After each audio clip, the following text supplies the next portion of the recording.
What I need and what your children need for our family time is for you to be present, because it's not family time if you're not present. And so I think that's another, just emphasizing your point of learning about ourselves, understanding ourselves, and then being able to communicate that with our partner who also knows and understands us, to say, hey, like, I know that this is your tendency, that this is the inner voice in you that says you are not doing enough, but you need to tell that voice it's enough to be with.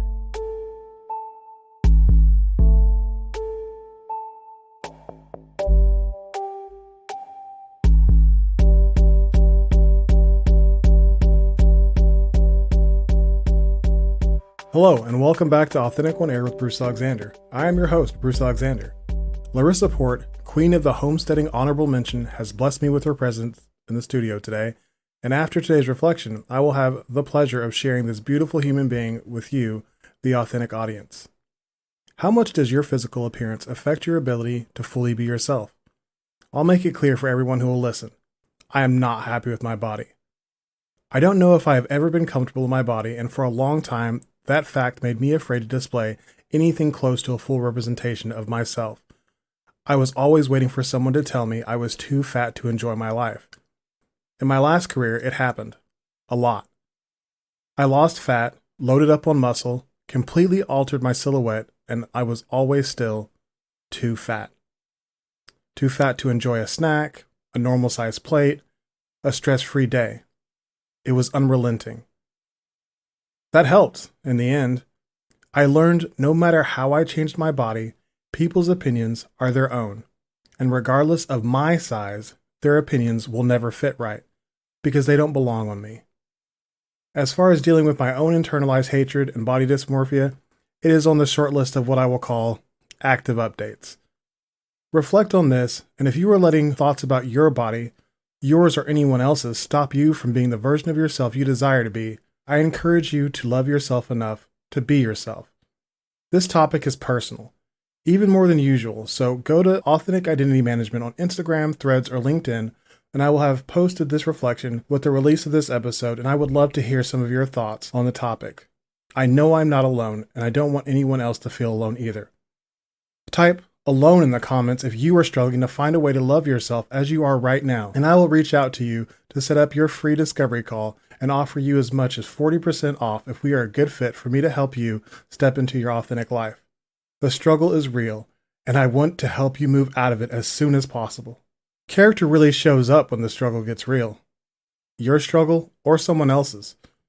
2021 was one of my family's struggles. The quarantine was on, but I was already on self-isolation, studying for promotion. And in the midst of this, the murder of George Floyd, I felt socially schizophrenic. Why wasn't anyone as mad as me? Kate had been bitten by a tick, and her physical and mental health was totally decimated. We went on to survive a 2-week power outage, an ice storm, an extended Airbnb stay without power, and just a whole lot of crap. A lot of good stuff happened as well. 2 promotions, a sold house, but at one point, due to our lack of foresight, we were almost among the unhomed, until today's guest stepped in. Larissa described herself as a pretend homesteader and semi-emotionally stable human being, just taking it one day at a time.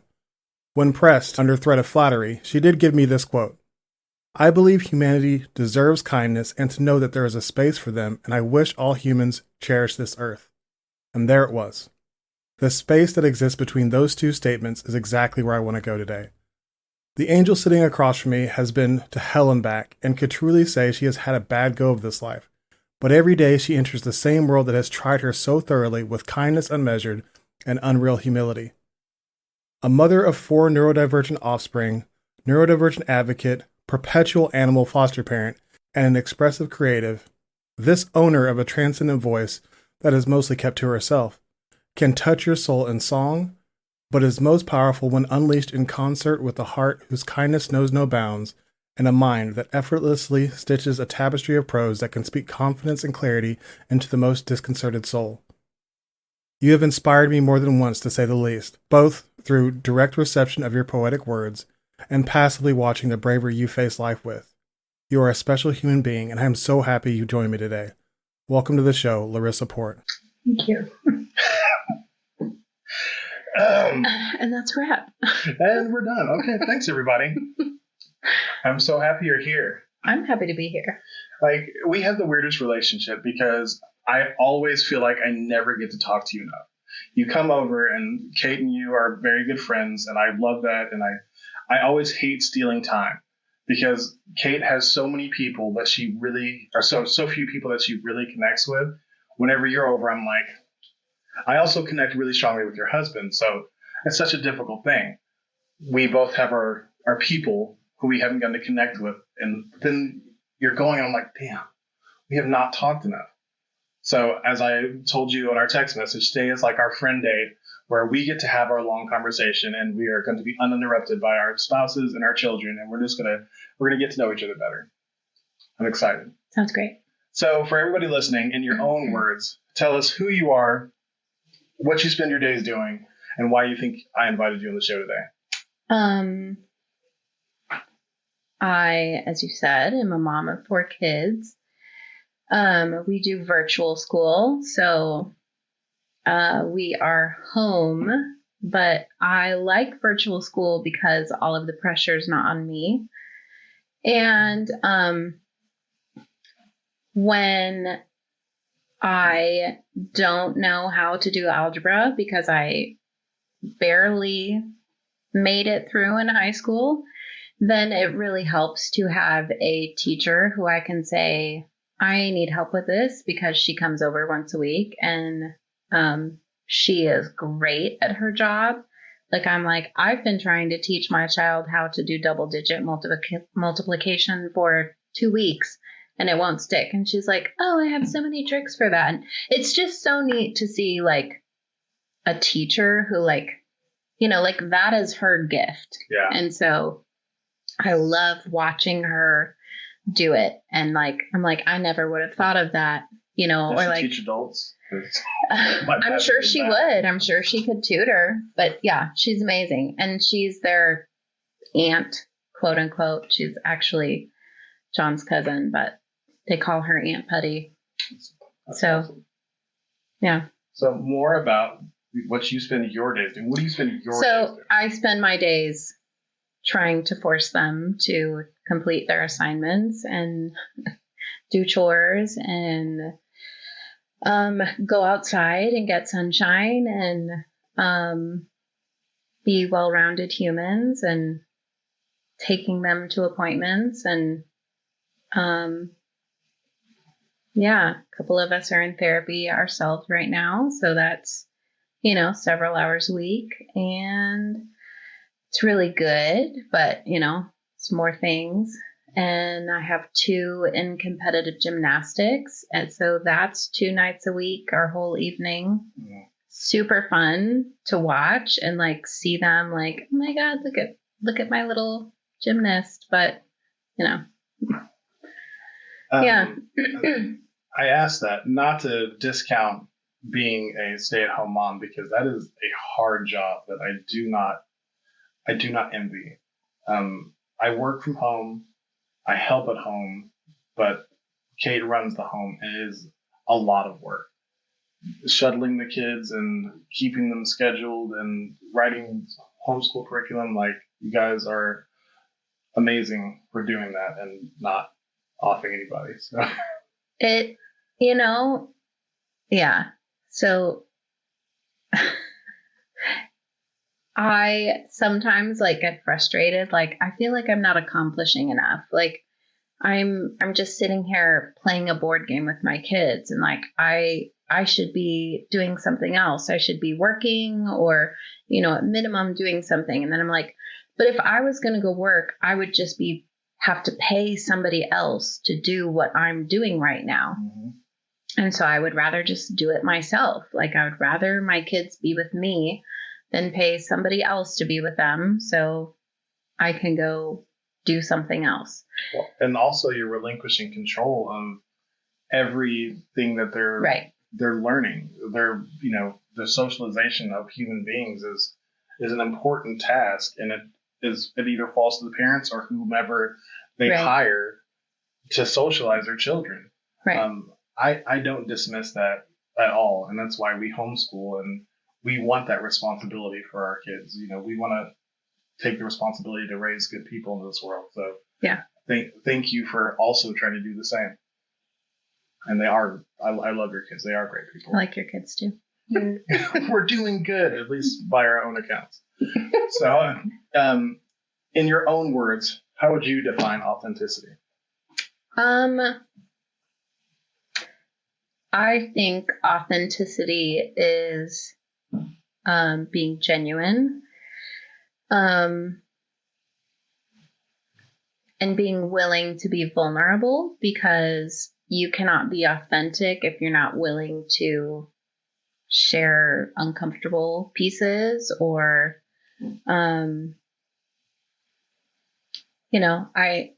I can't be authentic if I'm not willing to share all of the parts of me, or, at least, and that's not to say that like your dirty laundry is for everybody, exactly. But I in particular, it's funny, I had this conversation with John the other day about, like, it's really hard for me to like people who I feel like are really surfacey. And so, like, multiple times in my life, I've had people tell me, like, I can't tell whether or not you like me. And I'm like, oh, no, like, I do like you. I just, I don't like surface stuff. Like, I don't like, I'm not like, hi, how are you? Like, fine. Like, okay, let's move on. Like, there's no substance there for me. Right. And so I need substance to feel like I can have a relationship with someone. Hold on a second. Ghost always, he really wants to make an appearance every episode. Just the ghost. Hi, Ghost. I'm going to stop cutting you out of episodes if this is going to happen every time. Hi, Ghost. Yeah. Anyways, yeah, I think that's a really good definition. I think the vulnerability is such an important part of authenticity that can be overlooked, and I think it's important that you don't. Like, authentically, this dog just loves to be part of our recordings. Yeah. What are some ways that people who know you would describe you, both true and false? I think people describe me as quiet, which is accurate at times, but if I know you really well, then it's not always accurate. I think people describe me as sometimes a know-it-all, I feel like, because I just hobby learning about things. Like, I will just read about interesting things, or watch a documentary about something because I just think it's interesting to learn about random things. And so therefore have a backlog of weird facts and information. And that's definitely true, you do. So then it comes out, and I feel like sometimes it rubs people wrong if they don't know me well enough. I can't picture you using that in the situation where you don't know the person. That doesn't jive with my knowledge of you. Like, it may be true, but I guess you just didn't say anything for the first 10 times I met you. I'm not a big group person. Yeah. So if I'm in a group, I will that's fine. I'll let other people have the airtime. I'm not going to fight for attention or, the conversation time. It's not. I think that's one of the things that impresses me most about you is that right there is you have no desire to compete for attention. And there's something so, I don't know, so admirable about that to me, because I am somebody who, not purposely, but I definitely do compete for attention and do feel bad when I don't get it. So somebody like you who's just, whenever you have time. I love that about you. Don't be a four. You can't be a four today. You got to talk about the nice things people say about you. Well, So, I mean, some of that is my personality, and some of that is conditioned. I'm a third born, so like I wasn't a prominent feature growing up because, it's just third borns. So, some of it's just what you learn. Yeah. And you don't, you just stay that way. Well, I'm gonna skip ahead a little bit to go ahead and get this out of the way since we're talking about being uncomfortable with like praise and stuff like that. So Kate and I, she got under my skin a little bit about this because she saw that I was going to ask you this question and immediately assumed it was the first thing I thought to talk to you about. It's not true.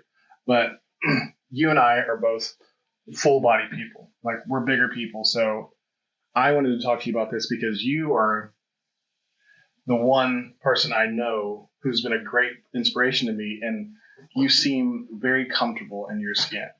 And no matter what size I've ever been, I've never been comfortable. There was a time whenever looking back, it was physically the best I maybe even could have hoped for, and I still felt so terrible inside my own body. So first off, you have been a great inspiration, and to not parse words, like you to me were the first person who made me realize that as a real person, big and beautiful don't have to be separate. Like it wasn't like, oh, she's pretty for a big girl. You're a beautiful person, and I was in awe of that. Tell me about what that is like from your side.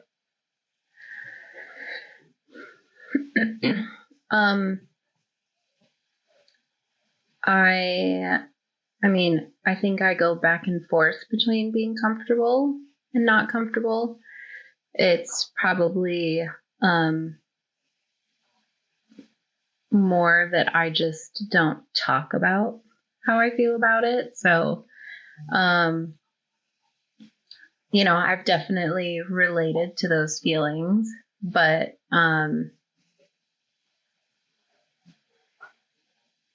I think, what I try to remind myself is like, at the end of the day, like, I'm living this life. And so how do I want to live this life? Like we went to the beach in New York and I didn't really like, being on the beach in New York, but like, I'm not going to miss those memories with my kids. So, like at the end of the day, like, what's my goal? My goal is to be present with the people I love. And so, just trying to keep that in focus. And, there's a lot of criticism and judgment that is always there surrounding us. But,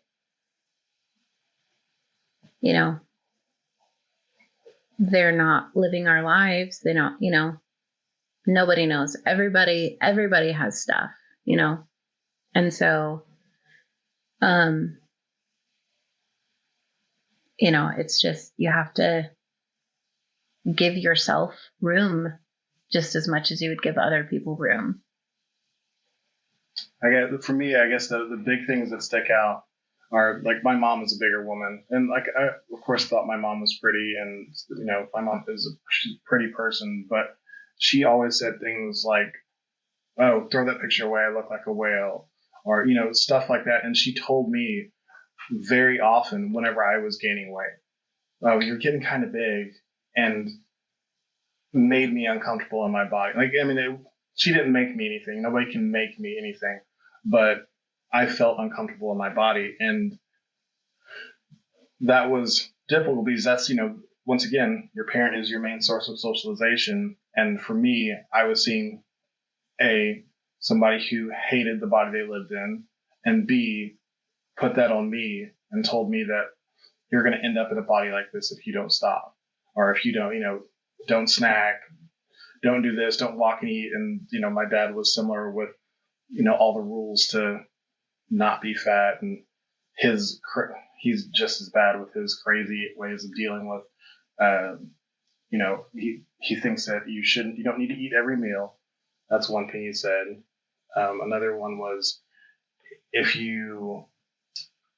basically he was doing skinny tea before skinny tea was a thing. And that's how my dad is. And there's been times whenever I've been, most people who go to the gym would be like, that guy looks good. And my dad was like, well, you're getting kind of, you're not as fat, but you're getting kind of big. Like, so he still was knocking me down. I've never seen you like, I'm always like, trying to adjust my clothes to make me less fat. It's not going to happen. Like, that's not how that works. But you just seem like you move through life in a comfort that is not familiar to me. Is that totally wrong? I think I'm just good at being uncomfortable. Yeah, that makes sense, because we're going to talk about that too. Let's go ahead and jump right there. So let's talk about invisible illnesses and some of the things that you shared with me as we were getting ready for this show. Let me go to my question real quick. This is not my iPad. I gotta stop touching the screen. Okay. Scoliosis, knee reconstructions leaving little to no cartilage in both knees, degenerative disc disease, a suspected autoimmune disease, multiple herniated disc, a double variant copy of the MTH mother effer gene, and that is tied to, of all things, fatigue, nerve pain, migraine, and chronic pain. How in the world are you sitting across from me today with a smile on your face?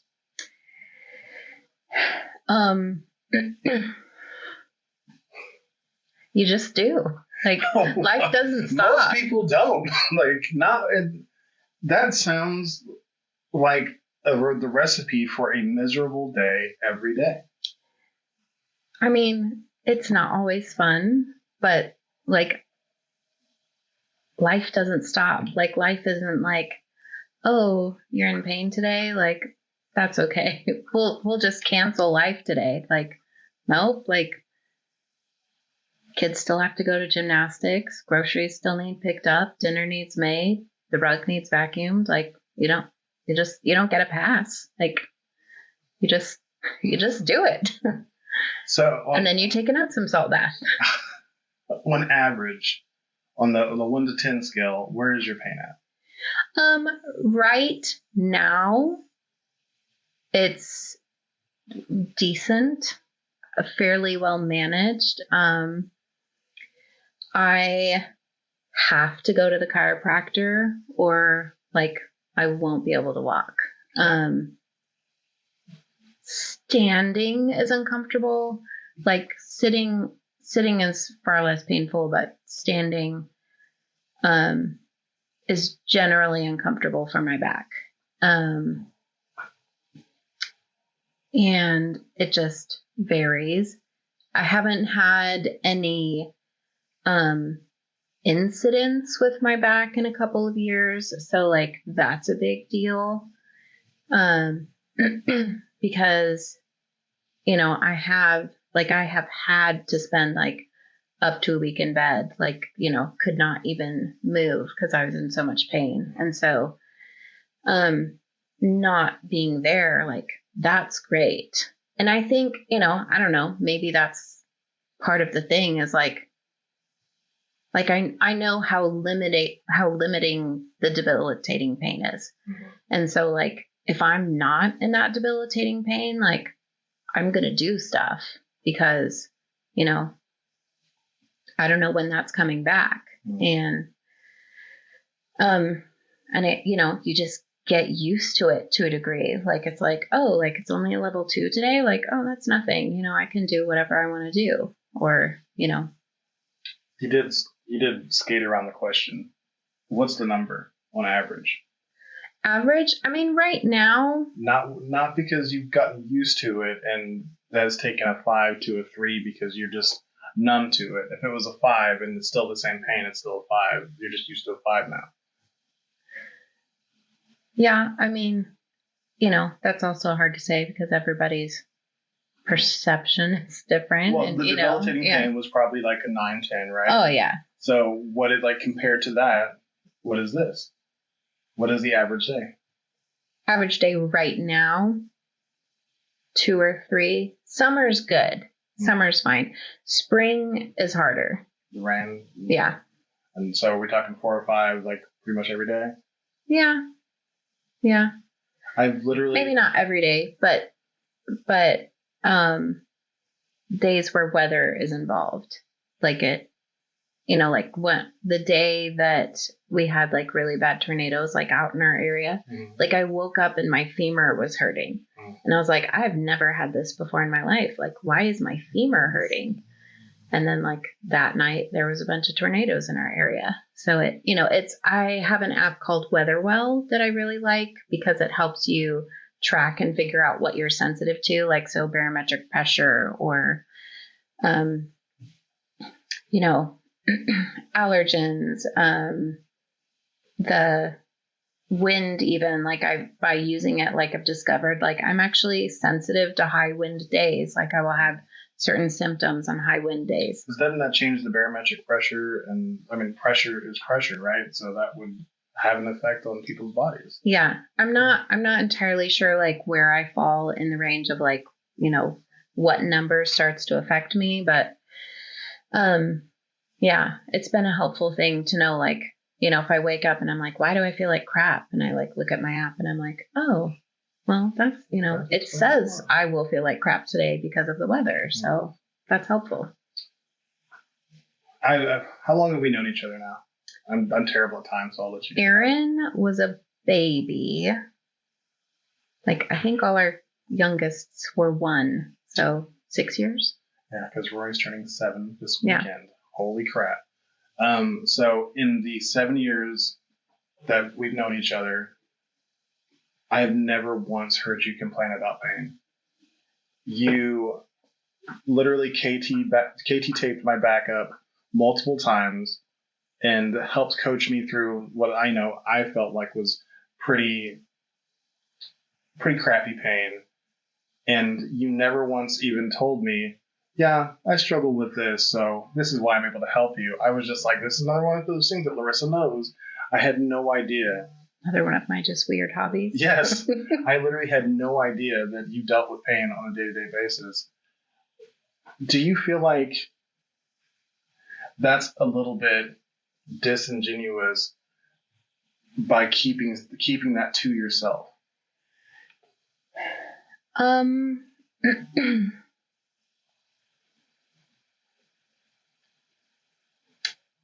I personally have never thought of it that way. I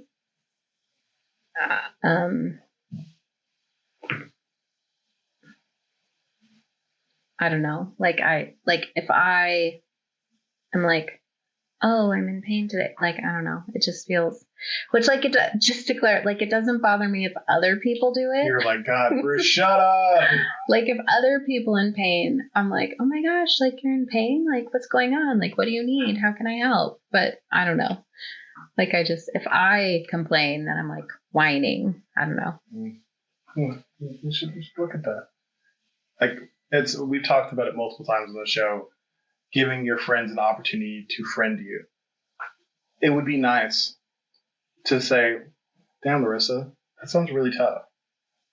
And just give you the support of knowing that you don't have to go through everything by yourself. That's what being a friend is. You've been a friend like that to me multiple times. You let us stay at your house for 2 weeks. I'm pretty sure. Bad at time, but I'm pretty sure it was 2 weeks. And eat your food and, live with you. You friended the crap out of us. So if you are going through a moment of pain, of distress, depression, whatever, I would love the opportunity to be able to pay that back to you. I know that that's not what friendship is about. It's not about taking score and, reciprocation. It's about doing those things without expecting that. But because you did, I want to. So that's just something that, I don't know the answer exactly. Yeah. But it's something that, I question is toughing it out actually doing a disservice to those around you? I mean, practically, sometimes yes, because I have a hard time even telling John sometimes. And so, like, we had a missed moment recently because I had slid on one of the boys' chargers on the floor and landed on it on one of my knees. And so I had a big bruise and I was sore. And I was icing it. And even in that moment when it happened, like, I'm sitting on the end of the bed, like, turned away from him. And he's like, are you okay?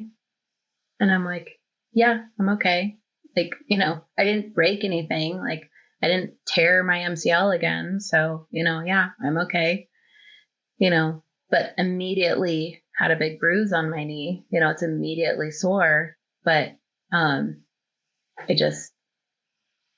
don't know, have a hard time saying. And so, we, as you do when you're married, had kind of a missed expectation moment because I was sitting icing my knee and he thought, maybe something else was going to happen. And so we had to talk about that later. But, I had to tell him, like, I almost told you, like, hey, like, I actually am sore because, and so I need to take it easy. Yeah. But I didn't want to. And so, you didn't want to tell him or didn't want to take it easy? I didn't want to tell him. I mean, both, but, I don't know, felt like, man, like, it's not that bad. Like, I don't need to tell him, like, I'll just ice it a little while. I'll be fine. But because I didn't say it, like, then we had this missed moment where, because I didn't let him know, hey, like, I do need to take it easier, then he had this expectation that something else was going to happen. And so, because I didn't want to, then, we had to work through that. So it is, it's tricky because, sometimes it is important, or, like, I have an acquaintance who has fibromyalgia, and I know that in her marriage, like, she has to say, like, they have a daily conversation about, like, what's your pain level? So that her husband knows, like, okay, these are the accommodations I have to make today because, like, you're having a crap day. Yeah. Or, okay, like, you're feeling great today. So maybe we should, do that activity we've been waiting to do. Or, we can go on an outing or, whatever. Like, but it's just one of those practical things. Like, just like you would say, I didn't sleep well, I'm grumpy, Right. But for some reason that's different for me. Like, I just hold that a little closer. So, I mean, so we can definitely say that it is a disservice, at least to your husband, from just that example. And I'm sure there are plenty more where the expectations have not lined up with the result because there's a whole piece of the equation that's not being given to be factored in. And that's, when we talk about authenticity, I think it's so important to recognize that it's also saying, this is where my weaknesses are, being self-aware. And you are aware of your pain, and it's not for everybody to know, but it affects your husband. And, and you don't have to be like me. You don't have to whine about it. That's what I do. I'm very whiny about my pain, and I wish I could curtail that a little bit, working on it. But I still want it to be known that I'm struggling with this. My back is still, I'm just sore today. Because it is going to affect the ability I have to do crap around the house. The way that my back is that I stand up to do the most menial task, my lower back just screams at me. And it's really stupid, and I hate it because it makes me feel like the laziest person in the entire world. Like, I was lazy enough before I had back problems. So it's rough. But I think that, I don't know, I think it's just something to think about is, am I giving my partner all the information necessary for them to be the best spouse that they can be? Right. Like I know John is a very caring person. I'm sure he would love the opportunity to be able to care for you in those moments. Like, even just run your, like, yeah, my pain's a little tough today. I'm probably going to take a bath. Oh, let me run it for you. Something simple like that. It doesn't have to be a whole, we're having a funeral for Larissa's pain today. Just, being aware of it and then taking steps towards that thing. I don't know. It's just my take on it. Yeah. I mean, I think it's easier if it's like a smaller thing. Like if I have a tense shoulder, like I have no problem being like, hey, will you rub my shoulder a little bit? But I think like when it's a more emotionally involved pain for me, like then it's like I don't want to open that can. Like it's just easier. Like I'll just keep that in there. Like that's because if I open that can, like then I have to go through the layers and, so that moment when I slipped on that charger cord and was falling, like I had like a million thoughts go through my head, like, oh my gosh, like, am I going to tear the muscle that they moved to replace my MCL? Am I going to, like, is this the moment that I've been waiting for 20 years to, I guess not 20, 15 years to, like now I'm going to have to go have surgery again. Like, and like, that's a lot. And I'm like, I don't like, nope, like, just like,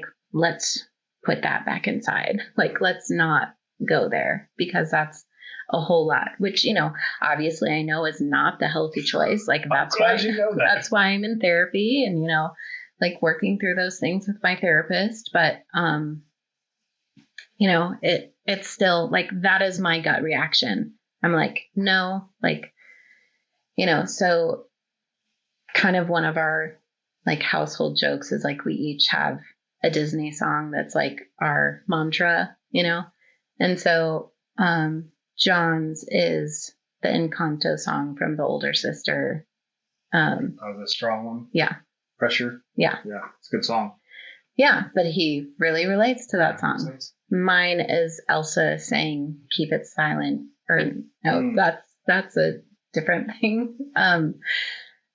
But it's hers. Conceal, don't feel, don't let it show. Like that's mine. I'm like, nope. Like we do not let people know that we're having a hard day. Doesn't that song go on to say "Let It Go"?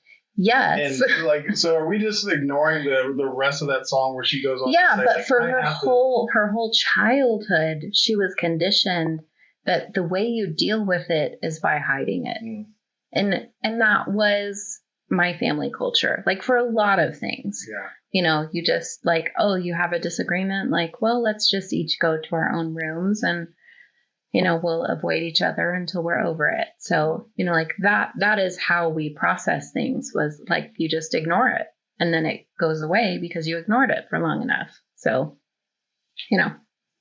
don't recommend. Yeah. But 10 out of 10 did not recommend.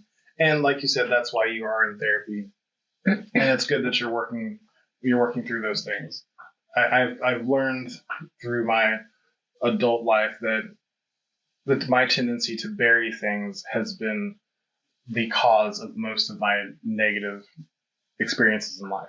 Yeah. So now I generally, if my gut reaction is to bury it, I know that that's somewhere I need to go, and I need to pull all that stuff out, lay it out, and have a discussion with whoever's involved. Kate and I have had a few discussions like that where I'm like, okay, I need you to hold me accountable. Here's all the stuff. And then a couple days later, I was like, here's some more stuff. Because I'm really good at burying. Like, I did not realize how good I was at, just digging that hole and really getting all the stuff down there. And then telling myself that that hole didn't exist and that everything was okay. So I just kept finding new holes and unburying stuff. I'm like, oh, hey. But it's important to just dig that stuff back out and look at those reactions while you're doing it and see if you can pinpoint where in your story those things started to happen, and so try to reclaim that narrative. And once again, this is not therapy advice because I'm not a therapist, but while I am not a mental health specialist, I do really love listening to people tell their stories. And next week, on my 15th episode, I have an extremely special guest in the Authentic On Air studio telling his story. Emmy Award-winning musician, activist, and entrepreneur JB joins me for an astonishing conversation. I feel so blessed to have had Oklahoma City royalty grace my show with his vulnerable and genuine journey into authenticity. So make sure to check in next episode for me geeking out about JB touring with my favorite rap duo, Run the Jewels. JB talking about the expectation placed on him by rap legend Chuck D. A dialogue on the vision and compromise it takes to create an Emmy Award-winning video. The secret that turned JB into an overnight activist, plus so much more on episode 15, Music to Change the World, Converting Expectation into Reality with JB. Do not miss the opportunity to see a completely different side of a local celebrity, activist, and internationally respected lyricist. He is introspective, intelligent, and grounded, and truly a delight to have on the show. If you are enjoying this conversation with my good friend Larissa, then you might also like episode 2, Tragedy to Comedy, Facing Life-Altering Trauma with a Sense of Humor, with Anna Rhodes. Anna and Larissa share an ability to shoulder a seemingly insurmountable load with a smirk, and fire off an intellectual quip to mitigate the stress in a room. So go check that one out right after you finish this episode, which we will get back to right now. it's important to reclaim that narrative and try to be a more honest version of yourself that doesn't have a bunch of skeletons in the closet. Yeah. I think where you were going before your phone sidetracked you was to say that therapy is a good choice. Yes, therapy. Yeah. Definitely a good choice. We like therapy. I tell everyone, get in therapy. I had a couple friends ask me what I wanted for my birthday this year. And I said, I would like for you to get in therapy. Ooh, because, I said it in a joking way, but just because it's been such a positive experience for me. Absolutely. And so I'm I want everybody to have this positive experience. Mm-hmm. And, there's so much taboo, even still, even. So? Oh, yeah. I feel like in certain cultures. Sure. In certain cultures, but on the whole, I feel like COVID reset so many different things. And one of them was mental health is no joke. Everybody I knew struggled with some sort of mental illness through that time. And so many people were like, yeah, I'm seeing a counselor now. And it became so much less of a big deal. Yeah. But apparently that's not everywhere. Well, yeah. So I have family members who I've recommended multiple times, hey, I really think you should get in therapy. That would be a really great thing for, helping you process some of these things that I'm aware of. And the response I get is, I know therapy has been very helpful for you, and then brushing on, moving on,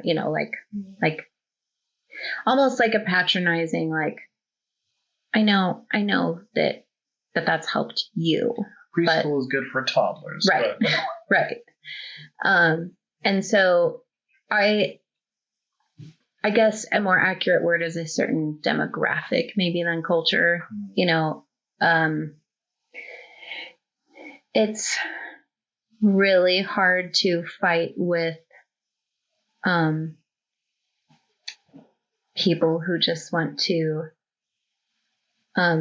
religion everything away. You can say it, boomers. Well, it's not just boomers, though. I know younger people who are still, because that's all they're surrounded by. That's all they know. Even 10 years ago, we did not have the same words, the same understanding. So, in my child's lifetime, it's gone from, and that I understand that some of that is my experience, but even my therapist agrees with this. She's like, no, 10 years ago, there were not conversations about mental health or, and there's certain religious words that are used well, there's a generational curse of this. Like, okay, I mean, sure, like that is one way we can approach this. The other way we can approach this is that there's a family pattern that, because nobody is dealing with this, keeps being perpetuated.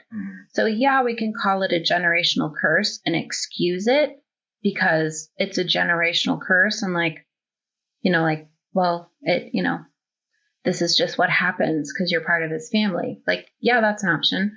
Or we can be proactive and say, like, I'm not going to perpetuate this cycle of,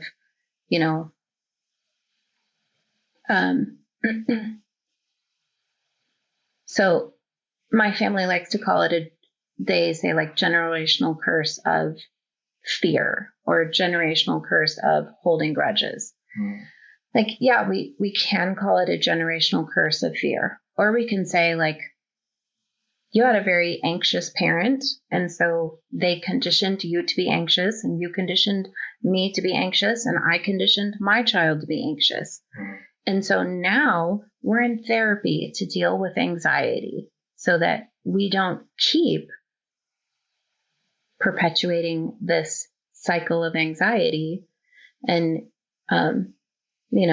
like I had to pull my 9-year-old out of school, I guess he was 8 at the time, because his anxiety was so bad, he couldn't even make it through a day of school. And so, like, obviously that's not great. And so I could have just said like, oh, like it's that generational curse of fear, like we just, we have to keep praying that it's going to go away, which like, I don't want to knock anyone's belief on prayer or, that's a whole other thing. But just the approach that like, there's not much we can do other than like ask for it to go away. Right. So that's been a big deal for like me and my relationship with my children, and trying to normalize, but also like, we don't have to live with this. We don't have to just, keep saying like, well, this is here to stay. And, we just have to deal with it. I'm going to push back just a tiny bit, just because I feel like any process that is in the service of healing and growth involves accountability and honesty. If you practice religion in a way that saps you of all accountability, let go, let God. It's not in my hands anymore. Right. And you take those things to the most literal sense, to where you no longer take any responsibility for what happens in your life, then no, you're not going to see any growth. The same goes for therapy as well. If you go in and say the therapist is going to fix me, right, and you don't do any work, then nothing's going to happen. It's just easier in that case because there is somebody telling you on a daily basis, like, hey, I need you to do the work. I need you to show up. I need you to be honest. I need you to talk to me. If you look at religion in a deeper sense, all of your deities are asking the same thing. They're asking you to show up. They're asking you to be honest. They're asking you to be accountable for yourself. So if you do those things, there's many paths to healing, but you have to show up. And if you want that extra assistance being accountable, like, you have to be pretty far along to do that yourself. Right. I think therapy is a pretty good place to start, and it doesn't have to be separate from religion. You can still get that healing there as well. And a lot of people, a lot of the religious community does think that they need to just let God handle it, and that's right. That's not how that works.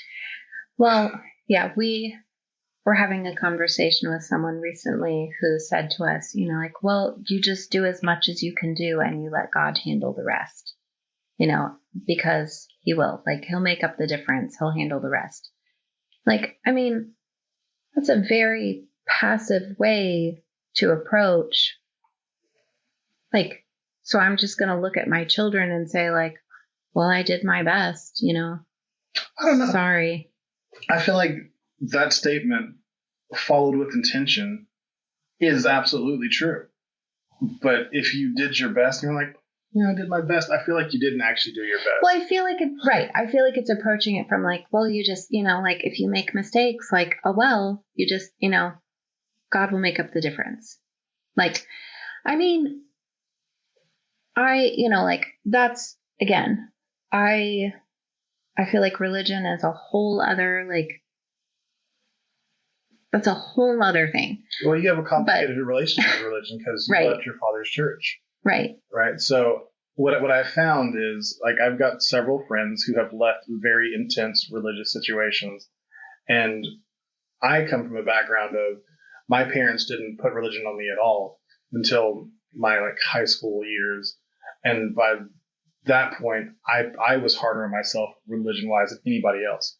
Went away from it in college, and I'm coming back in a much more gentle way in my older years. And it's hard for me to see the people who I love struggle with it in a way to where it feels like God was the problem whenever religion was. Oh no, to be clear, I am pro spirituality. Mm-hmm. I am anti typical American Christianity. Mm-hmm. I believe that spirituality is important. And I was having this conversation with my children in the car on the way here this morning, actually, that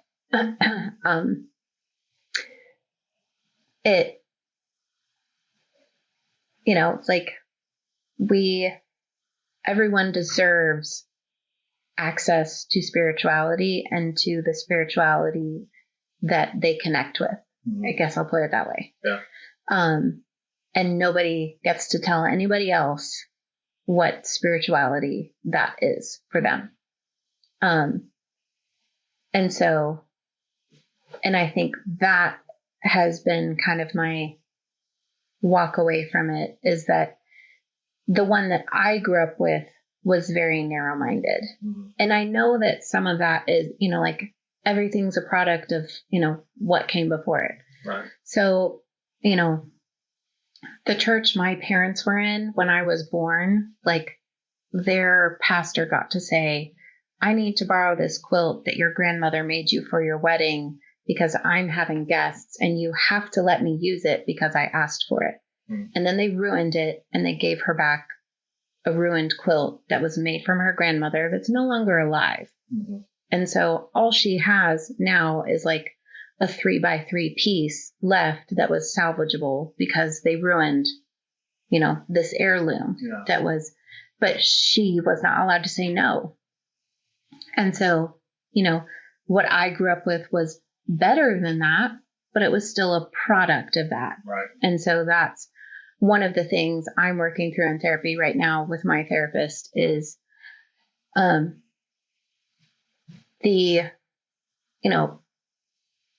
basically I've had people in my life gaslight me, but I also gaslight myself because I grew up with such an authoritarian lifestyle that was well, no, you don't even buy a car as an adult without our permission because you don't know how to make good choices for yourself without our approval and without our say. And as a young couple, regularly having the conversation that it doesn't feel like we're the head of our own household. It still feels like they're the head of our household. We're not allowed to make decisions and choices for ourselves and individuate and be our own family unit. We're just a subheading of this family. We're not our own family. And so, having to work through that to I'm allowed to think for myself. I'm allowed to make choices for myself. I'm allowed to trust myself in the decisions that I feel like are right. And so that's something that my therapist regularly says to me is I think half your problem is just you second guess yourself all the time. You're doing a good job. I'll bring up stuff about my kids. And she's I think what you said was right. And you just have to trust yourself that it was right. Nothing you said seems off to me. I think it was a great response to that situation or that question. And so like just those baby steps of like, okay, like I can trust myself. Like I can know that I'm capable of making decisions or, knowing how to do something. And so it's been a very interesting road. And that, now I have people who won't talk to me because I walked away from that and chose to try to think for myself. So, because I abandoned the family, and it's a hard thing to, like, this is my family. I still love these people, but,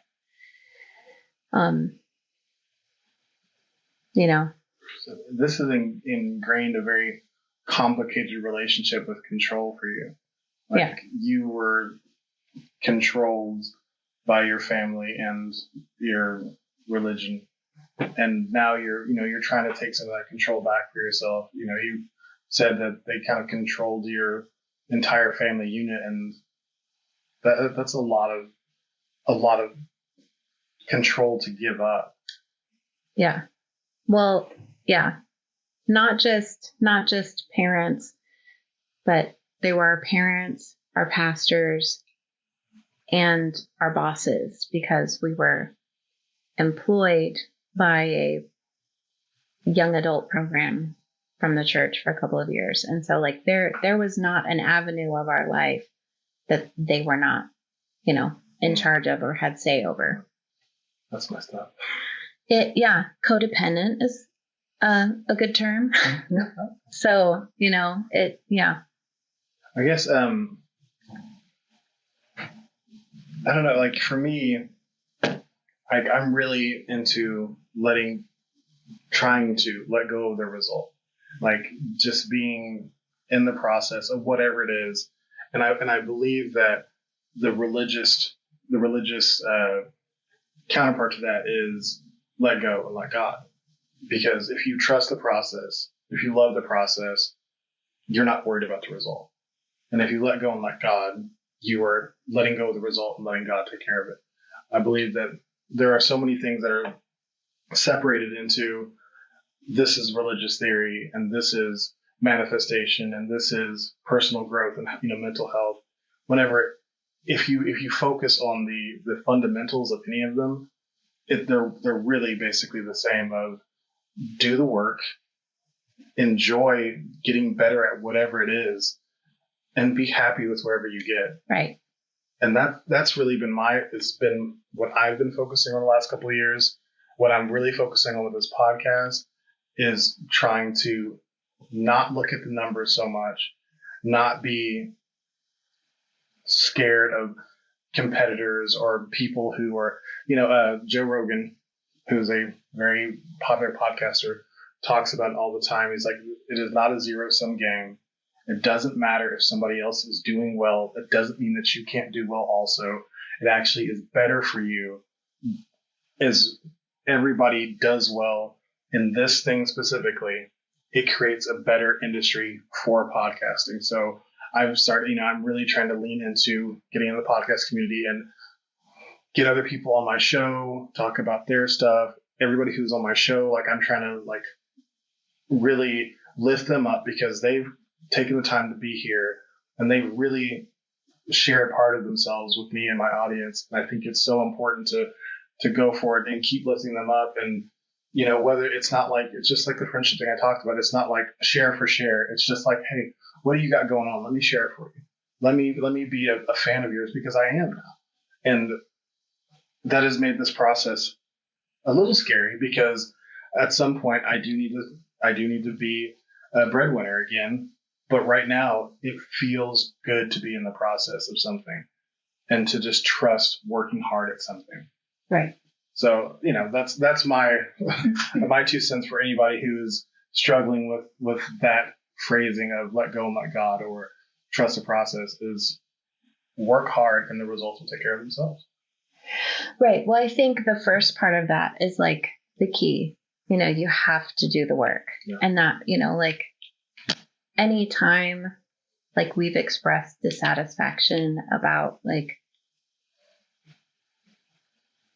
relationship with my parents, like the response is like, well, you don't know how bad it was, 20 years ago or 30 years ago. Like it's gotten so much better. Like, okay, I'm glad it's gotten better. Why is it not getting better anymore? Like, so we're just, like, well, we got somewhat better. So, like we made some improvement. So let's just, yeah, like good enough. We're done. And I think that's, like humanity in general, like should strive to always be better, to always grow, to like, I'm never gonna achieve being a good enough human, like there's always more growth. There's always more depth. There's always more to learn. And I'm never going to sit back and say like, oh, I've done all there is for me to do, like there's nothing more for me to learn or grow in. Like, that's never going to happen. And I don't want it to. Like, I want to be the best human I can be. And I want my children to be the best humans they can be. And so I don't understand when that's not the goal. Because, and I think you guys are similar, like I don't want to raise crappy humans and say like, well, God will do the rest. Like, sorry, I've just passed on all of my trauma and all of my, bad parenting and all of my, emotional dysfunction. And then I'm just going to say, well, hopefully they make it, Yeah, you just made me think of, so I spoke with Regina Joy, and that episode released today, and so it was on my mind. She talked about her regret for spanking her kids. And, we had a pretty in-depth conversation about that, but based off of what you were just talking about, when you do fall back into those patterns that you were raised with that you don't want for your family, how do you handle it? Like, do you immediately go into like paralyzing depression mode? Like sometimes I've done that where it's like I yelled at my kids and I'm like, damn it, like that's not who I want to be. And instead of being proactive and apologizing to them to make things better, I just like clam up and don't do anything. What's your response? I think only because I've had a lot of practice. Disclaimer, like the amount of time this takes, isn't always the same. Sometimes it's 10 minutes, sometimes it's a couple hours, sometimes it's the next day. But like the one thing I will make sure I do is tell them I'm sorry and that I was wrong. I want them to know that I'm sorry and I was wrong and that I shouldn't have made the choice I made. I had to do it yesterday or the day before with one of my sons. We kind of got into it over something, got into an old pattern, and I had to send him to his room to take some time to calm down. And I stepped away, and then he came back upstairs and I hugged him and I said, I'm sorry, I lost my temper. And he said, well, it was my fault. And I said, well, I mean, you were not being respectful. No, but it's my responsibility that I lost my temper and I raised my voice to you. That is my fault. That's nobody else's fault that I raised my voice. And so I'm sorry. I lost my temper. I don't want to do that with you. And I said, will you forgive me? And then I said, hey, like, let's go make tea together and then we'll sit down and try again. We were trying to do school and, he just wasn't in the mood for it, because what 9-year-old is. And so, and he was like super excited to make tea together and to sit down and like I was doing something. He was like, aren't you going to come make tea with me? And I was like, oh, like this is like, I thought this was a, very simple gesture. And you're like, this is a big deal. And so I was like, okay, like, yes, I'm coming to make tea with you. And so we made tea together, and, it was different, like not, he's dealing with his own stuff. Mm-hmm. And so, it's not smooth, but it was better.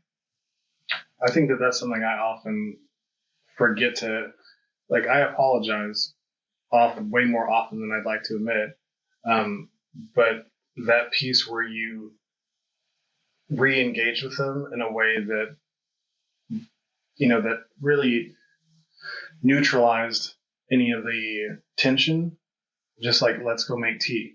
It's such a simple thing, but then all the tension was gone. And I'm not very good at that. Like, I'm not very good at saying, like, I'm really sorry about that. I messed up. Generally, my thing is, like, I'm super patient with kids. I'm not super patient with my wife. And so we argue in front of the kids, and I hate that we do that. That's a pattern that I grew up with, and I absolutely hate it. And I'm embarrassed and disappointed, every time we do it. And Penny takes it really hard because she's grown up with it, and it sucks. But I apologize to her, and there is still that tension remaining. And, that's something I need to look into, is how can I re-engage in a way that is, it's not like, let's go get ice cream, or it's just something really simple that helps to connect, because it's really important to get that connection back on to then rebuild on top of. Right. So. Well, because, we use the term, deposit and withdrawal with our kids. That's funny. My mom used that term, and she was just bankrupting me. Right. And that, but that's, it, you can make 10 deposits, have your emotional balance at 100%. You have one, flare up, it goes down to 0. Like you're building back up. And so that's something we try to have, not necessarily definitely back to 0, but you know what I'm saying? Yeah. And so, you have to build right away. Something we've been doing with our kids, as, multiple of us have been going through therapy the past year, is at the end of every night, we were having, like talking stick time, if you're familiar with that. And initially it started with people having to share, like, hey, like, you did this today and I didn't really like it. And, that bothered me. I wish you would have done this instead. Or, hey, when I asked you to stop, like, you didn't listen and that really bothered me. I felt disrespected. Like, I'd really appreciate it if you would stop when I ask you to stop. And then eventually it transitioned to just saying something positive about each other. And so, and it's not forced, like, none of it, nobody has to do anything. Nobody has to say anything to anyone. But if you want to, like, this space is here. So you can say, hey, like, I really appreciated when you played with me. When I asked you, like, hey, will you play with me? And you said yes right away. And it's just those little things that build up the relationship to, I think we feel like it has to be harder than it is. It's true. And, we feel like, oh my gosh, like, I screwed up. Like, now I have to make a big gesture because I screwed up. I have to plan and figure out how to make this better. Like, no, you just have to do lots of little things to make them, to provide that regular reassurance that I'm doing my best and I'm trying to do different.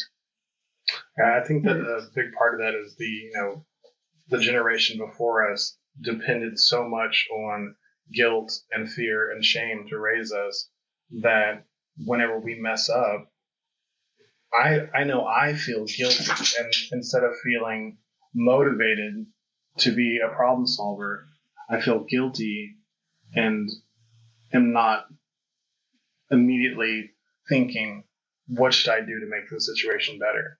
Which is generally, in most aspects of my life the way that I am. I am a problem solver. But as soon as I feel guilty, that fear comes in, and I'm just like, well, I don't know how to live. I don't know how to do life anymore. Right. And so I think it's really important that, I'm aware of that part of my being, that, that tendency to slide into that guilt and have it stop me from being able to move forward. Because then I can say, okay, you're feeling sorry about yourself. You feel like you're getting your nose shoved in it because you've been a bad puppy, and nobody's doing that. Especially not my kids. They're looking at me as their father and saying, well, what do I do? And if that's how I act, then they're going to say, okay, that's how we act. Right. And it's important to just try and be better. Right. You do a good job of that. So your oldest, I'm sorry, I wasn't going to say the age, or just you have a child on the spectrum. Whenever it comes to issues like this, where we're talking about emotion, we're talking about reaction, he processes all those things differently. Right. So it's hard enough just being a parent. You've got this additional layer added in where now you have to speak a different language, basically, a different emotional language to your son. What is that like? I mean, now that he's older and we've had a lot more practice, it's easier, but there was a big learning curve. And I think the main thing I've learned with him is that, for his particular way that he interacts with the world, like he feels everything 200%, so physical and emotional, or just emotional? I mean, certain physical things. So like the reason he has long hair is because he cannot physically handle the feeling of cut hair on his skin. And so we've tried lots of things, and it was just easiest to like make haircuts as few and far between as we could. Like that was just the best way to handle it. So, now that he's old enough to have preference, like he just likes his hair long, but it originally started because I didn't want to listen to him scream just for the sake of a haircut.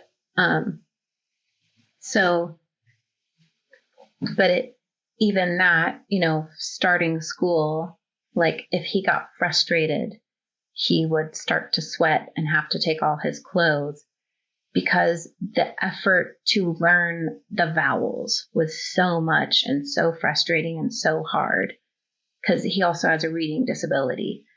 And so just the amount of effort it took for him was so physically bothersome that, he would literally be pouring in sweat, want to take his clothes off because he, then couldn't handle the feeling of, sweaty clothes on his skin. And so, and at this point we have no diagnosis. Like I suspect, but I've never had confirmation. Mm-hmm. And so, and that was the point that I was like, this is not normal. Like, this is not, typical responses, or, like my child is having a hard time outside of, learning the alphabet is hard. Like, this is a different issue here. And so, I also had to do things like communicate really, really, really clearly, because I couldn't just say, hey, we're going to dinner at such and such friend's house or your grandparents. Because then if I stopped and had to get gas or had to run into the grocery store to grab a salad to take, then, you said we were going here, but now we're at the gas station. You lied to me. Like, why didn't you tell me? And it's like this, whole huge meltdown over me not knowing, like, that I just had to communicate these extra steps that, I'm like, well, the ultimate goal is we're going here. So, for most people, like, it doesn't matter if you have to stop for gas on the way, but for him, it did. And even still, like, to this day, like, he had a argument with his brother yesterday, and he,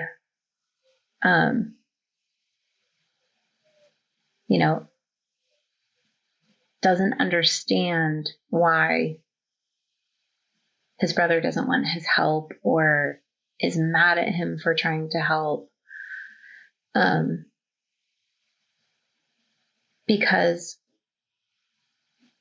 I feel like one of the differences is, like, his motivations are more pure. Like manipulation is really hard for him, Yeah. And so he doesn't understand sometimes, like, well, your brother didn't want help because he was upset. And sometimes when people are upset, they're not ready for help, and then his heart is just very hurt because he was rejected. And so a lot of times it's, trying to calm him down and help him work down from his big feelings. And I love that he has big feelings, because sometimes it's really beautiful. He has this conscience, like, he's the Jiminy Cricket of the family. Like, he, like, there's right and there's wrong, and you don't, you do what's right. And so anytime there's like maybe we could do this, like, he's like, no, this is what is right. When we had our foster kids and we were trying to decide whether or not our family was still the right fit for the kids.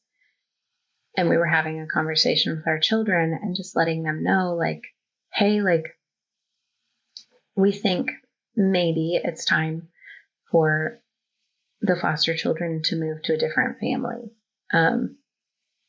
Because, I think we were a good family when they first came into the system, because, we had siblings and we had experienced parents. But I think now, like, they need to go to a place that can focus more on them and doesn't have 4 other kids already in the home. And he had a really hard time with that, because he said, that's like telling them we don't want them anymore.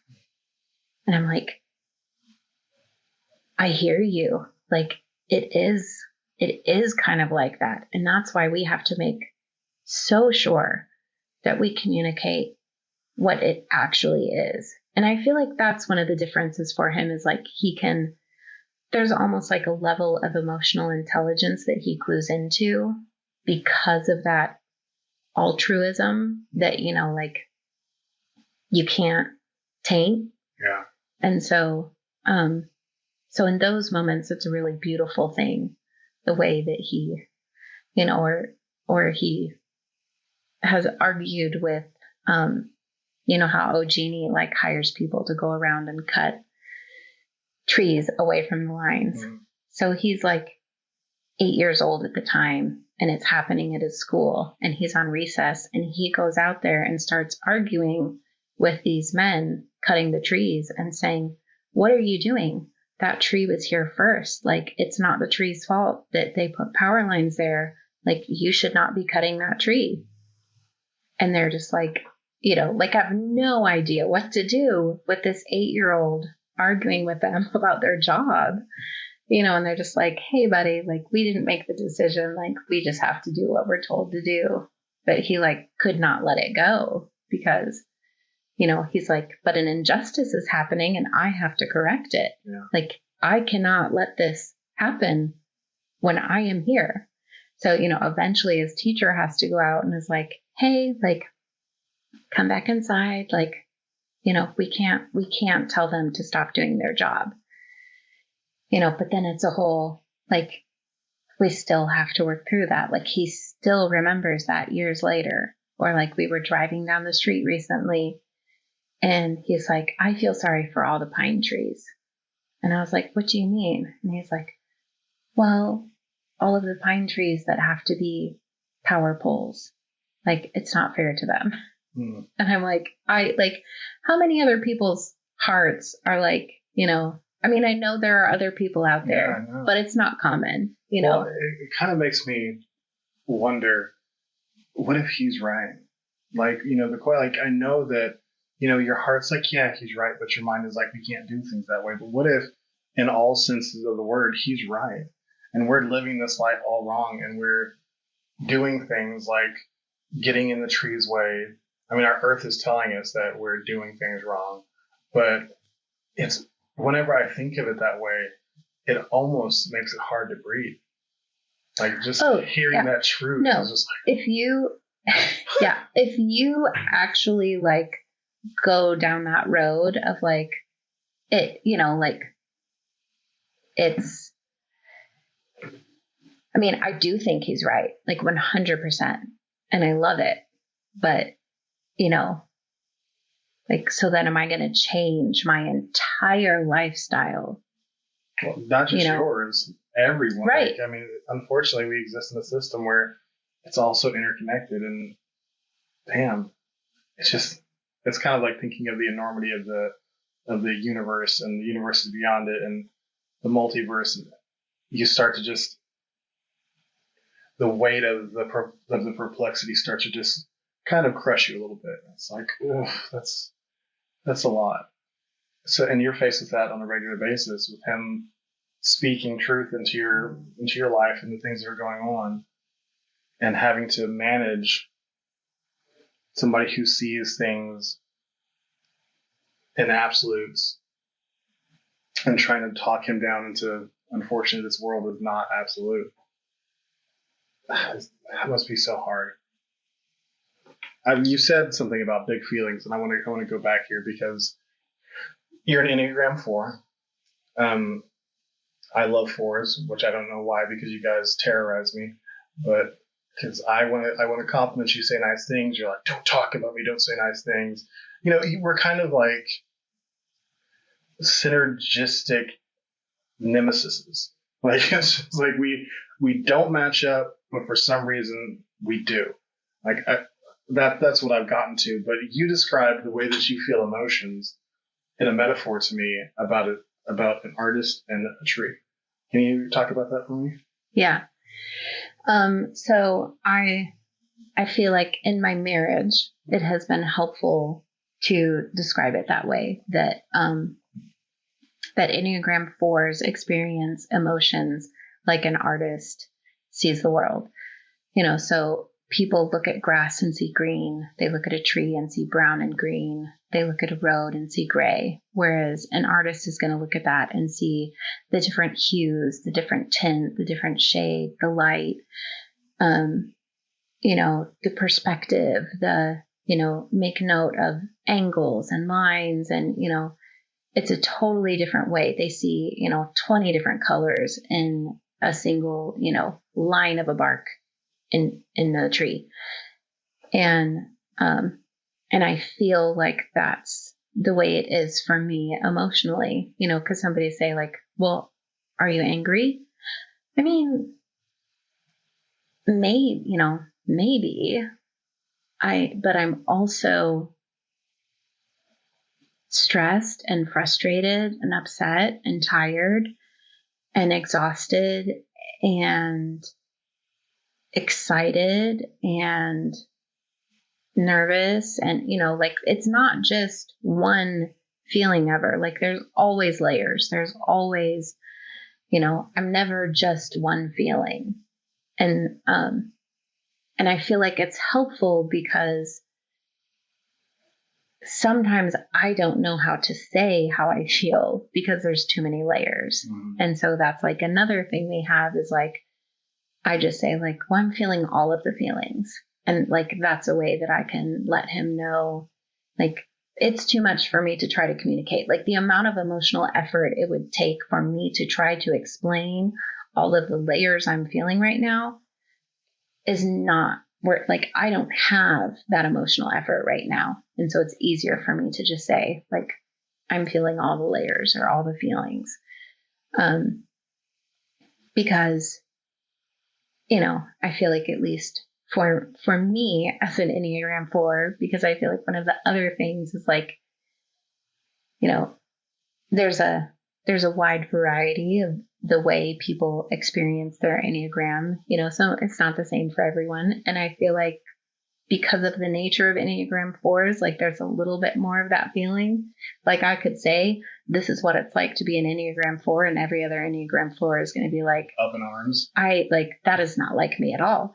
And I think that's because the nature of the Enneagram 4 is to want to be an individual. Mm-hmm. And so like no other individual can be like me because we're all individuals.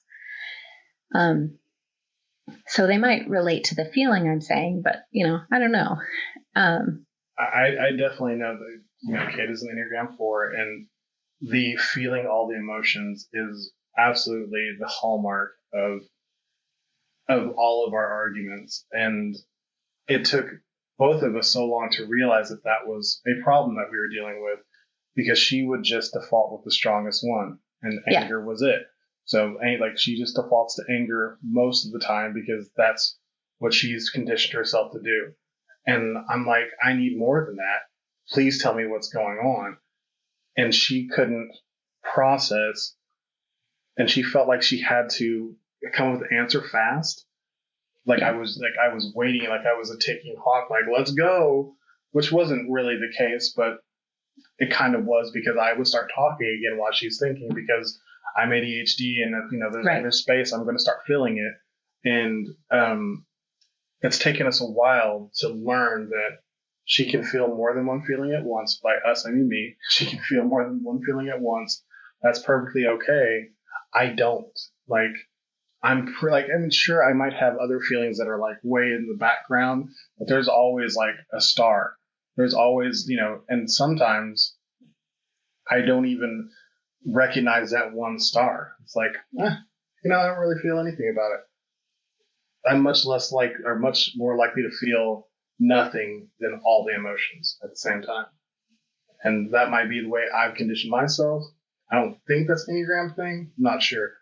But it's, you know, it's so important to understand, especially in relationships, the way that your partner processes emotions. Because if you're asking a question, expecting yourself to answer it, you're going to be severely disappointed, because she does not answer questions like I answer questions.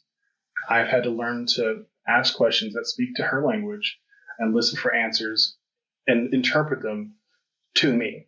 And, you know, it goes both ways, but we're still, like, over 15 years into our relationship, we're still trying to, you know, speak a language that translates both ways.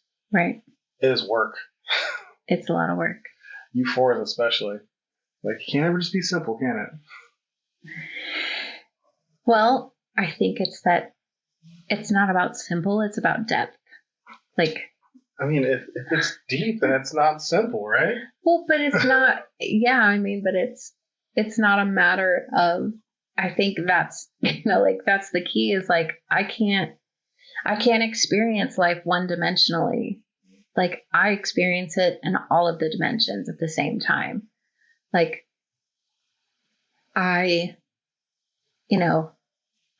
experiencing right now and last week and worrying about next week, like all at the same time. That really just, that piqued something in my experience in my own relationship, because I'm always thinking, like, can't you ever just be in the moment? No.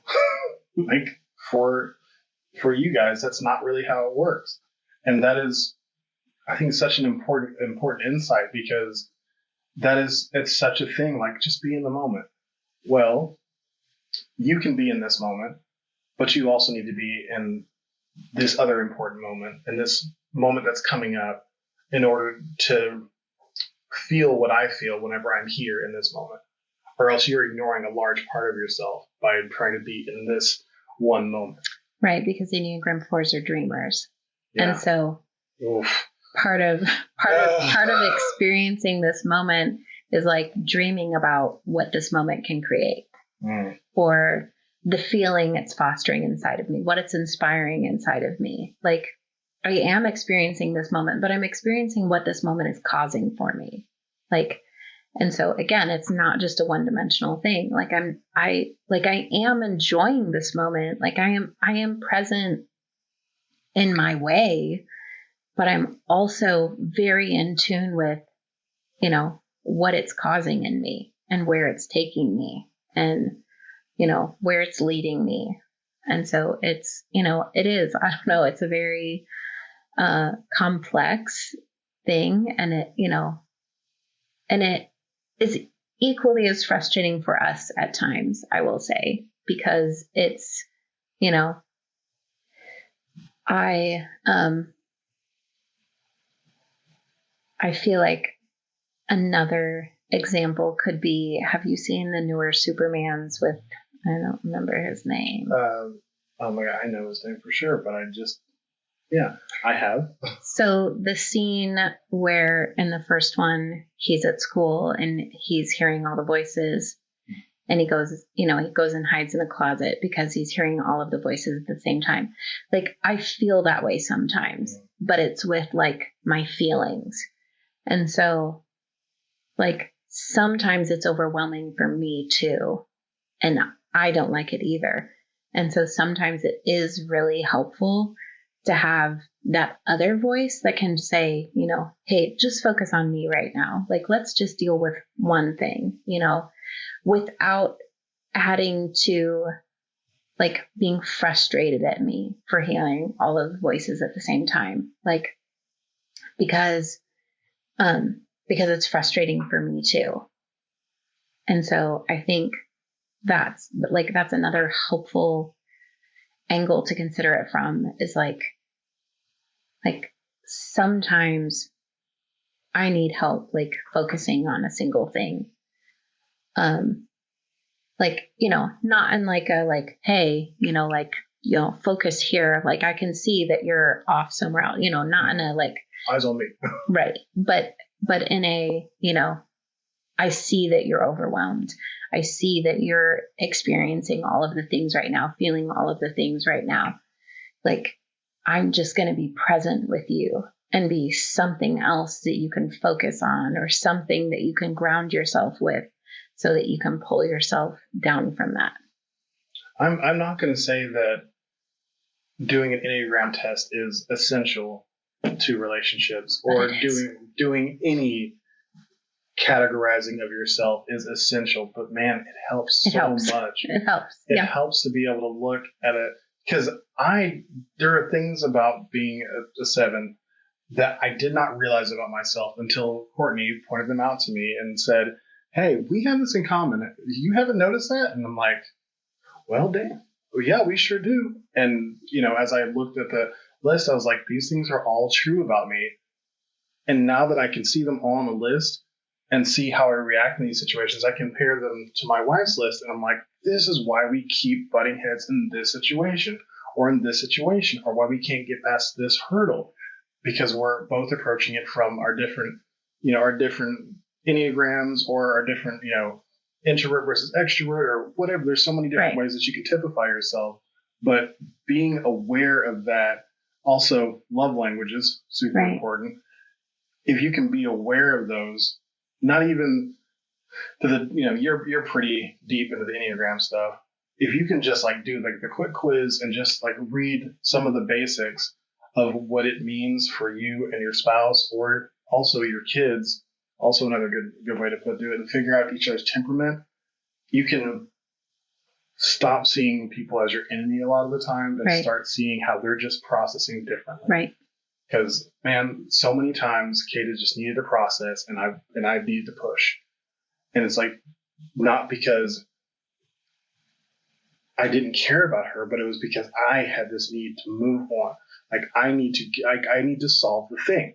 That's what my Enneagram does. Like, we need to get through the thing. Like, we can't just let the thing sit. So she needs to sit with the thing. I'm like, okay, I don't feel all the emotions at the same time. So the one I'm feeling right now is a little impatient. Can I stand a little impatience while she goes through 50,000 different emotions, I feel like it's fair for me to do that, for me to let her process and come back to it whenever she's more ready to talk about it. Right. And learning that lesson, still learning that lesson, trying to put that into practice has made me be a better spouse. And I advise anybody who aims to be a better spouse, and if you are a spouse, you should. I encourage you to do that and figure out how to listen in a way that is actually helpful. One of my favorite podcasters and YouTubers, Chris Do, in the future, talked about how he is he's a problem solver. So when his wife would tell him something, he would try to solve the problem, and it would irritate her. And this has happened with me before also. But what she finally told him was like, I know you're trying to be helpful, but what you're doing is not helpful to me. Right. And he was like, oh, I thought I was being helpful. She's like, if it were you, you would have helped you, but that's not what I need. Right. So I've tried to start doing like he did and started acting, is this helpful to you? Is this thing I'm doing actually going to serve the purpose that I'm intending it to? Or would you rather me do this? Or do I just need to listen? Or because what I would want in that situation is not the same. And it's an active process of learning and practicing because it is a skill. Absolutely. Yeah. All right, do your radio voice real quick. Hi, welcome to Authenticity on Air with Bruce Alexander. You're hired. I think that was a good tangent that we just went off on. But I'm going to get back to my questions here. So you left, how old were you when you became a mother, when you married John, and when you when you left your father's church? I was 23 when we got married, 24 when our first child was born, and 26 when we started putting one foot out the door. Probably more like 30, 28 to 30 when it was like, no, we're done. Maybe closer to 30. So, but at 28 or so, 3 years after you had a child, you're starting to learn how to take control of your own life. Not necessarily, but we have people around us asking questions, which is prompting questions in us. Okay. That's a lot of change coming swiftly. Like I said, like we both agreed, being a parent is a large task on its own. Didn't learn this till much later on, and when I started taking marriage seriously, being a spouse is a task all on its own. You're learning all this stuff inside a church where you're not very comfortable, moving out of a church where how did this affect your sense of self? Did you feel like you had your own identity as you're moving through all these different new processes and new challenges for your identity? Well, I mean, at that point, my identity was wife and mother, and, just very, very heavily leaning into that. And still for a while, like really leaning into that, even once we started questioning other things. Because we kind of went like in this like big circle of like, we went deeper into some things, but it was still like a delineation from, the majority of people around us. But then we ultimately ended up curving away from that too. So, part of that was like, well, you just have as many kids as you have. And, that's that. Like you just, okay, sarah, sarah with your family planning. And then a few kids into that, we were like, maybe there should be a little more intentionality here because this affects a lot of other things. And so, going from that, like, the only reason I'm on this earth is to be a wife and a mother, to like in many ways, I feel like this is tricky because in many ways, like I do still believe that like raising my children is the most important thing I can do. Like nothing will ever be more important than raising my children. However,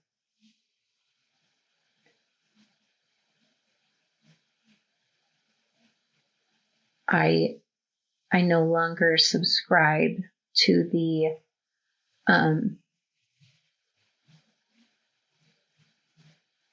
inclination that we shouldn't take any responsibility there and make good choices for ourselves.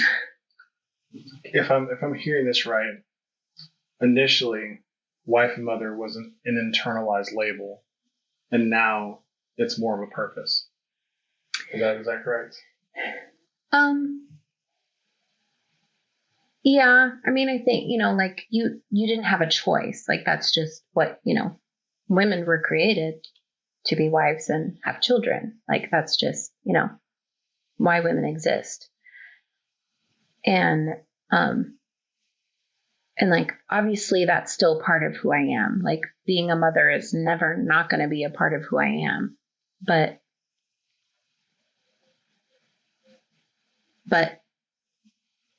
it's not all women are. Yeah. They're a lot more than just the people who make babies. I tend to agree. Yeah. So in that, you separated. Okay, so starting out, you did feel like that was what you were. That's all you were.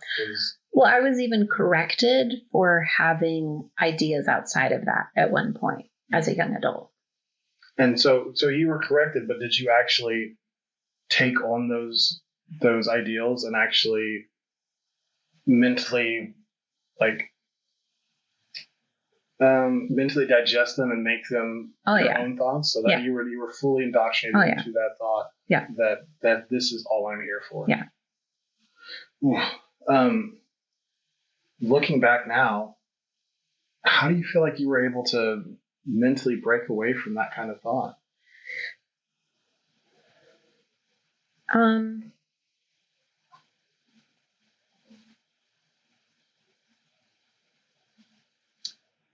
mean, I think partly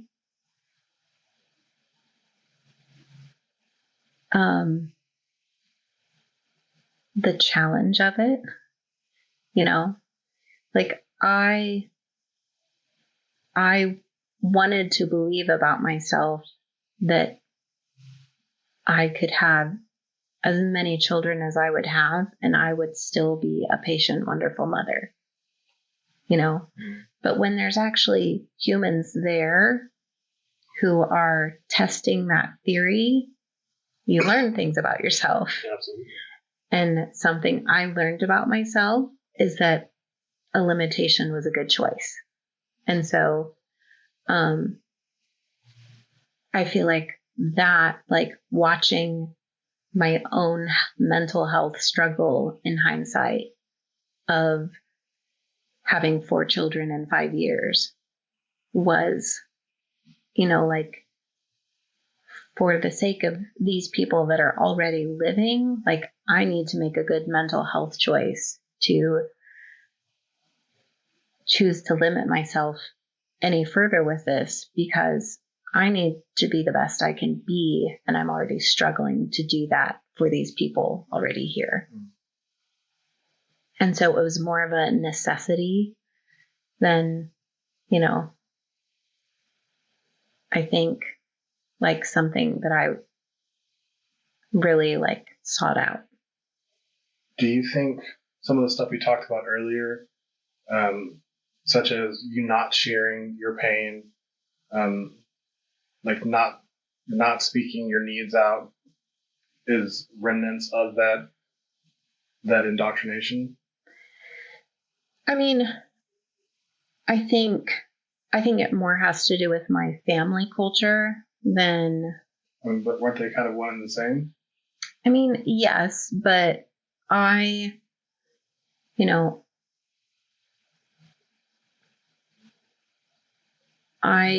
grew up hearing things,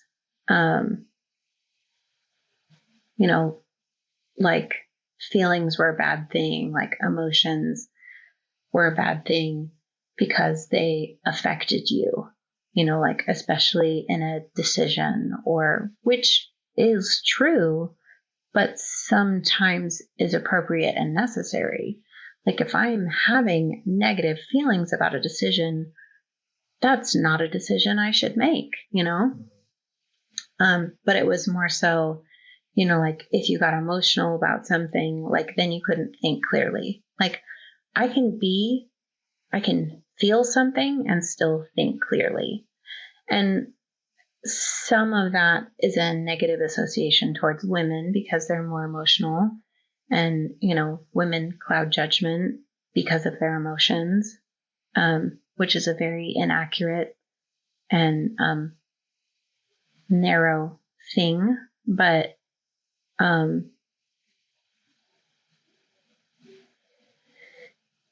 it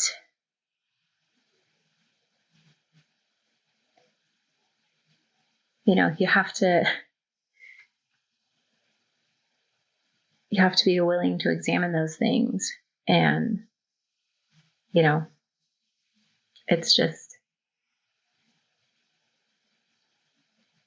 I don't want to represent those things. I want to,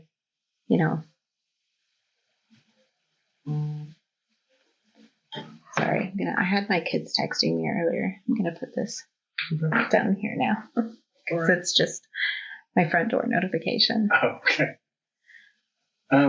I heard something the other day that I thought was really interesting. A lot of men talk about women being emotional, and the reason why there's a separation is because, long ago, our job was to keep the family alive and to provide for the family. That was like what was ingrained in us: protector, provider. And there was no emotion about that. It was all based on where is the food, where is the danger, where is the food, where is the danger. There's no emotion. And if fear was part of that, like not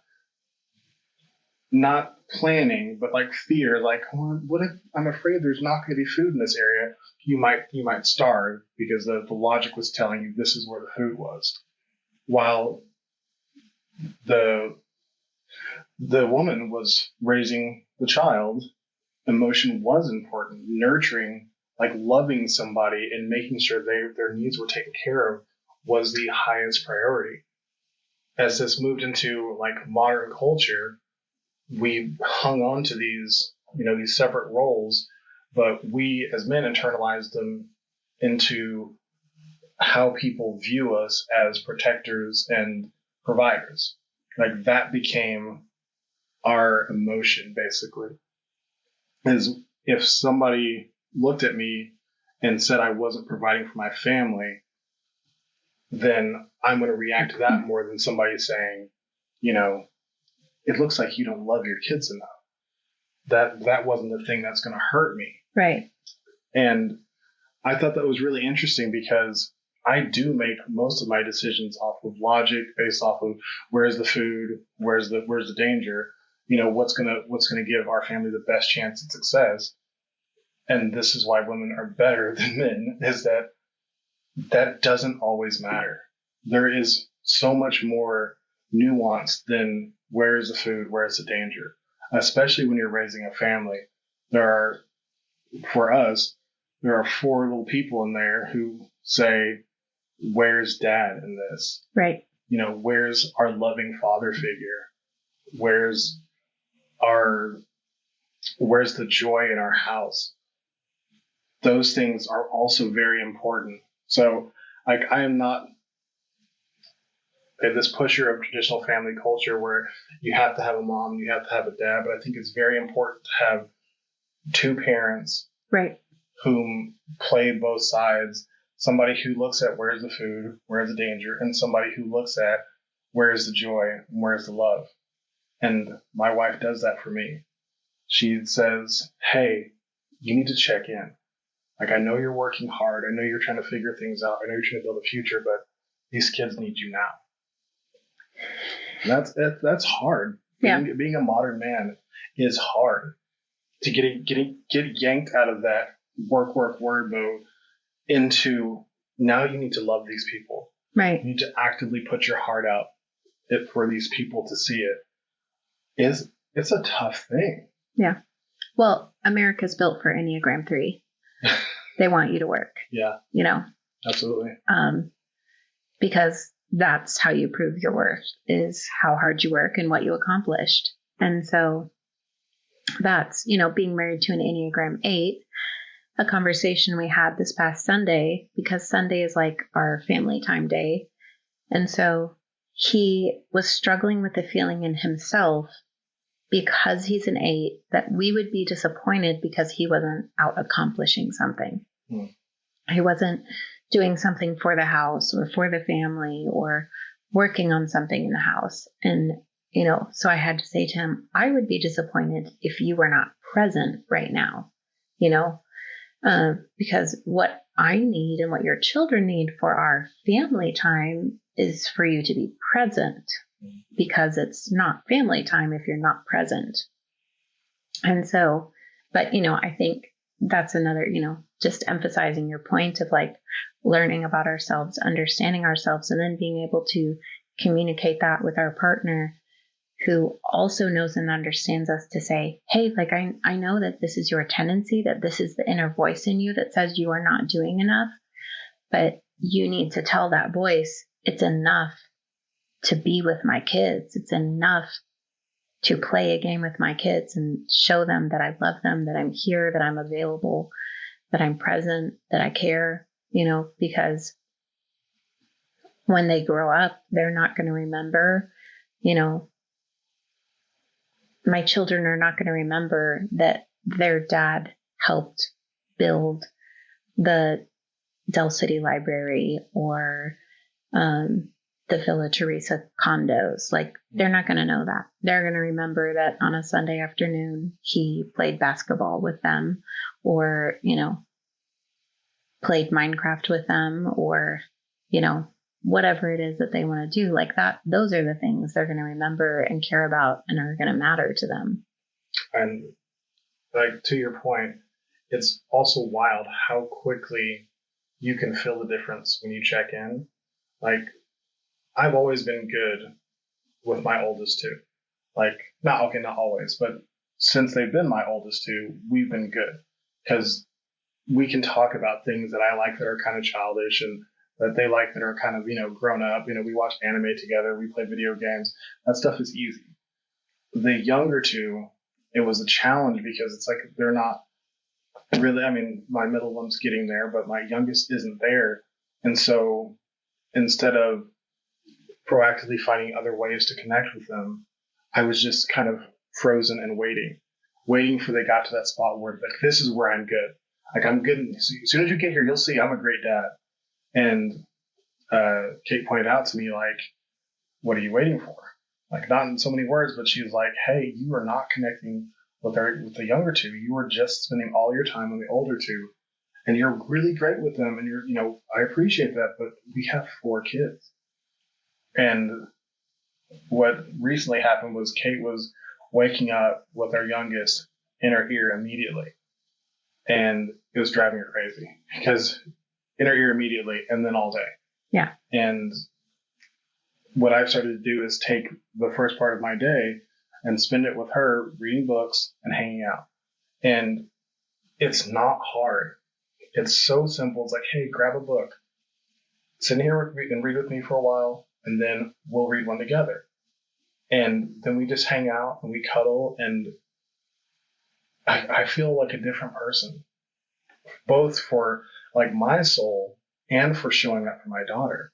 Like, it feels so good to know that it wasn't too late. She doesn't hate me. Like, it's okay. They're so forgiving when you try. Yeah. But you do have to try. Yeah. And sometimes it takes your partner to remind you, try. Right. Right. But even that, like, you have the opportunity because of your schedule right now. Yeah. You know, like it would be that much harder if you were still gone all day. Mm-hmm. You know, most parents who work outside of the home spend more time at work than they do with their children at home in the evening. You know, even including weekends, like a lot of times those hours are, you know, not the same. Mm-hmm. And especially if you add in any evening activities or, you know, any extracurriculars, anything else like that, even further reduces your availability. And so the intentionality that has to be there is incredible, because it's so easy to say, I'm tired. I've worked hard. I don't have the energy, whatever. And, to just put it on the back burner of like, well, you know, like there's not an immediate crisis, like nothing's happening. They're okay. So, you know, I don't have to put forth that intentionality right now. Like I can wait until it's, you know, really necessary, or there's something I have to deal with. That was absolutely my attitude. But like looking back on it, they're okay. You can say it, they're okay, or you can say they're okay. And that's how I look at it now, is like, they were okay. They could be great. Their lives could be happier. And I am very much in control of that. And I wasn't taking the opportunity. And that's, you know, it's hard to look at whenever you look at how many wasted days there are. But it also is, once again, it's never too late. Right. But I guess the other point I was trying to make is like a moment of honesty to my authentic audience. At the time of this recording, I was still learning audio, and I let the track get corrupted on my main audio source. Unfortunately, the rest of this recording is not the best. I encourage you to continue to listen to it because it was a really great conversation, but I also appreciate you having listened so far. I just want to let you know that this is not the kind of content I will be putting out as we move forward, because I've learned how to solve such issues and won't let it happen again. But for this one, I appreciate you bearing with me through a little bit of a technical difficulty. Thanks. Like, you were tired though, you know, like, because, you know. Oh yeah, the schedule wrecked me. Absolutely. Right. And so for a lot of parents who work outside of the home, like it's even that much harder to be intentional because they are tired. Like they've been, you know, emotionally depleted from their day, especially if they have an emotionally taxing job. You know, if you're a teacher and you've been around kids all day, I'm sure sometimes it's hard to come home and have the energy to want to spend time with your own children. Yeah. Or, you know, just other, you know, I know that at times your job could be very emotionally taxing, very emotionally demanding, depending on what you were dealing with. And so, you know, like that's a tricky balance of like, how do I have room for myself and give space for myself to, you know, decompress from my day, but also be present and available to my children, you know, even that much harder to single parents. You know, my sister-in-law is a single mom, and they're, you know, like it would be really great if she had a partner to say like, hey, you're tired, like, let me tap in, but she doesn't, you know, it's all on her. And so, you know, how do we as a community, you know, step in and help make space for those people who, you know, need that time to decompress and, you know, but again, also approach them with understanding, you know, instead of criticism of, you know, hey, like your kid just needs you. Like, well, yeah, your kid needs you, but like, I mean, also, my first suggestion, is if you can possibly at all make cuts and get out of the 9 to 5 work situation, if there's any way you can do it. Because like, honestly, like of course I am financially terrified of what my future looks like. I don't care though. Like what I'm doing right now, being here with my family is so much more important. It's easy to say that from this side. And it also, it was also easy to do it because I was in a situation where I was forced to make a choice. I don't think I could have made that sitting at home listening to this right now and saying, you know what, I'm going to choose my family and leave my job that pays me $100,000 a year. No, I couldn't have done that. The security was too good. The consistency, like having all those things, it was so good. But I was emotionally just wrecked. I didn't like it there. They didn't like me there. That's one part of it. Then being away from my family from 6 a.m. till sometimes 7 o'clock at night, that is a long time and it's unnatural. Right. And I mean, at this point, like I'm home, I work from home. I don't leave very often. I leave to go do things I want or like networking stuff. And whenever I have more clients, it'll still be from home most of the time. And I still don't feel like I see my kids enough. Right. Like, so it's so hard to, to put myself back in that place and think that I could do that again. Right. I really don't think I could, but it's because I've seen it over here. Yeah. And I don't think I could really translate that to somebody who hasn't been on this side as to how much different it looks.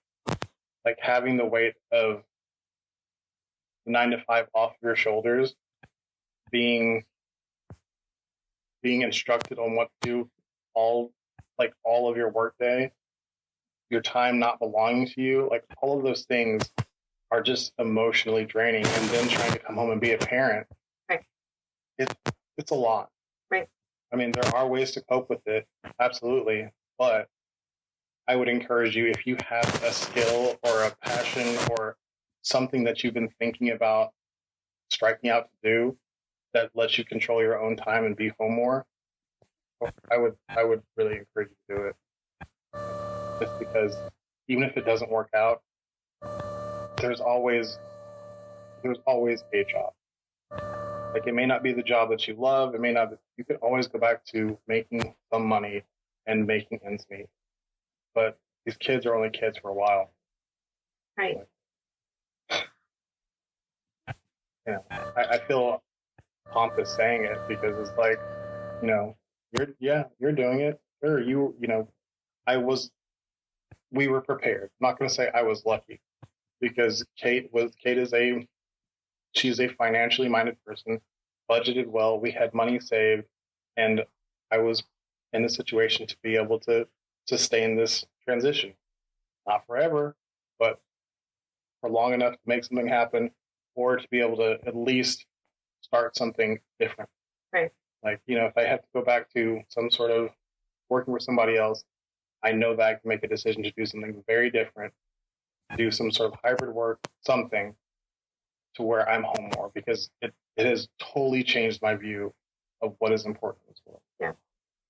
Which I love for you that, that your hand was forced in a decision that ultimately you feel like has been better for you. Absolutely. But I feel like that's what's so hard is like, I think a lot of people would love to live that way, but America is not built that way. I feel like it's transitioning that way, yes. Like you can, like being a YouTuber is a realistic job now, which is wild. And I think that's because there are more people coming up and saying like, I'm not satisfied with just working a 9 to 5 for somebody else my entire life to retire and die, Mm-hmm. But at the same time, like that is still the structure. Like there is still like 99% of people cannot just, be removed from a paying position and figure out a way to be okay. I will say 99% of people will not. Now, I would say probably 50% of those people cannot because they couldn't pay next week's bills. Right. But there are people who could, who are the way our society is set up is to make you terrified to be out there on your own. I mean, it is very scary not knowing your financial future in America. Like, because we have put such a high priority on material things, owning a home, like having 2 cars, all these different things that cost a lot of money. But if you were to look at it realistically, I've got a friend who they sold their house, moved into it, like bought a truck, bought a 5th wheel, moved into that, and she works from there. She's going to be, like, I'm interviewing her next week. Like, she works on the move. Like, they set up in Florida sometimes and stay there for a while, and she makes more money than I do by a lot. So, but she had to commit to a different kind of lifestyle, and she had something she was passionate about. I'm not saying just go out there and just quit to do nothing, but if there's something like a passion that you've been putting off, I'm encouraging you to do that now, because there's still lots of opportunity. At one point, it's not going to be a creator economy anymore. There's going to be 10 billion podcasts. There's going to be 200 million YouTube channels. There's going to be so many Instagram. There's at some point, there's only so much space to fill. But right now, there's still a lot of space. So if that's what you want to do, I encourage you to do it. Yeah. And I agree with you. And I hope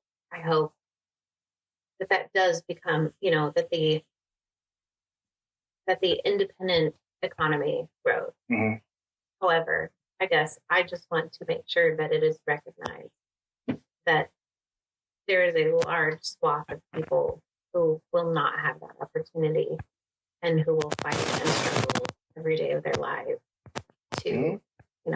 Maybe not even make ends meet, because America is not built for them. And so, like, I'd love to see it change. And I think there are avenues that are changing, but there also are, like, that avenue is going to change for some people. But I think there will always be some people that it's not going to change for. To speak directly to who are you talking about? Who are these people? I want to know, like, let's not speak in, what's the word, syllogisms?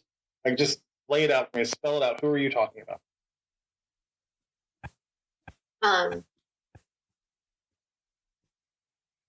Well, I think I don't feel like you can, like, say it's going to be a certain demographic, because there's always going to be people inside of demographics who are going to break out of that,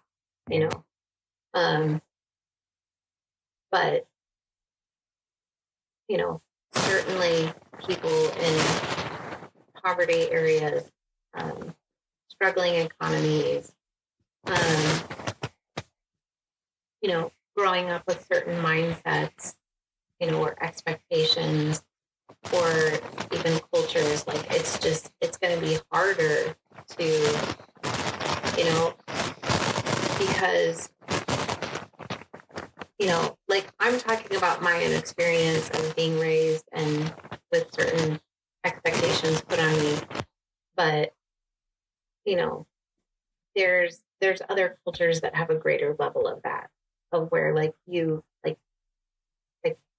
I said I felt like I didn't have a choice, but there are some that actually don't have a choice, or at least, there's more risk for them. There's always a choice. Now, it may not be a good one, but there's always a choice. Sometimes the choice is between being stoned or being, domineered by a patriarchal society. Like, that's a choice. I wouldn't want to have to make that choice, but there's always a choice. Whenever you say that there are people who won't have the opportunity, it's hard for me to accept that, because I wasn't in a situation where this was great always, but I took steps to make my life better. Like, I became a firefighter, which before that we were living paycheck to paycheck.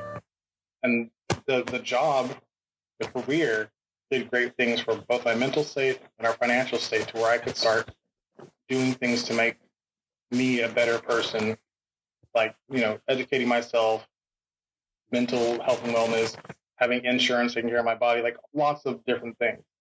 But I had to go out and earn that job. Like, nobody gave that to me. Right. And then once I got the job, I then had to go through 6 months of very intensive training and, a recruit academy, EMT, lots of different certifications that some people quit. So is the road for everybody to get there the same? Absolutely not. Inequity is a real thing in this country, and some people start out way lower than I even did. And is it fair? No. Is it impossible to escape? No. You have to, once again, I think it's about self-awareness, being aware of the limitations that are set in front of you, and being willing to not be a victim to them, and do whatever you have to do to overcome them. Does that mean, for some people, working a full-time job and going to school at night? Does it mean working part-time and starting the thing that you're actually passionate about as a side hustle? I know it looks different for everybody, but there is a way that you can live passionately. I don't want to say that there are people who can't. I think there are people who won't, because, like I said, it's very scary, and it is not all roses and like candy over here. There's some real things that you have to face. But whenever you're doing something that you love, all of that is okay. Versus, there was actually a lot of fear in going to work in the morning every day for me. Like, who is going to make me feel small today? That was a terrible feeling. I hated going into work. So, is there differences? Yes, but there's always fear. There's always sacrifice. There's always a way to make the situation better. It's just, are you willing to do what it takes to accomplish that? And it's okay if you're not, but just don't say that it doesn't exist. I don't know. That's my feeling. You too can be a podcaster. You absolutely could, because your voice is amazing. Don't look at me like that. What do you think? What do I think? Yeah, what are you thinking right now?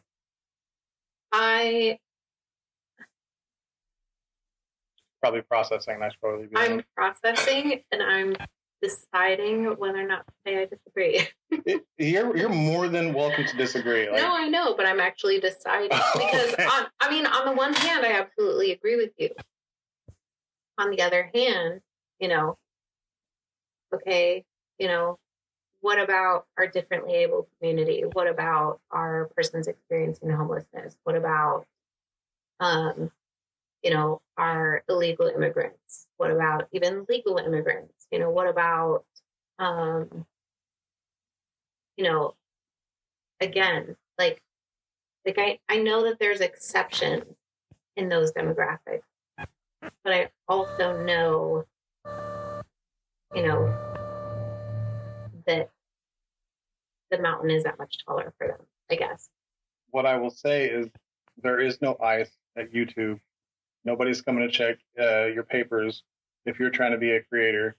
So it's actually probably a safer route, as opposed to trying to get a job where somebody can come arrest you and deport you as a legal immigrant. Like, one of my creator friends is like, he goes by the handle Inside. He's autistic. He's openly autistic, and he has got a 2 million TikTok following, and is very successful. So it's not going to be that way for everybody. No.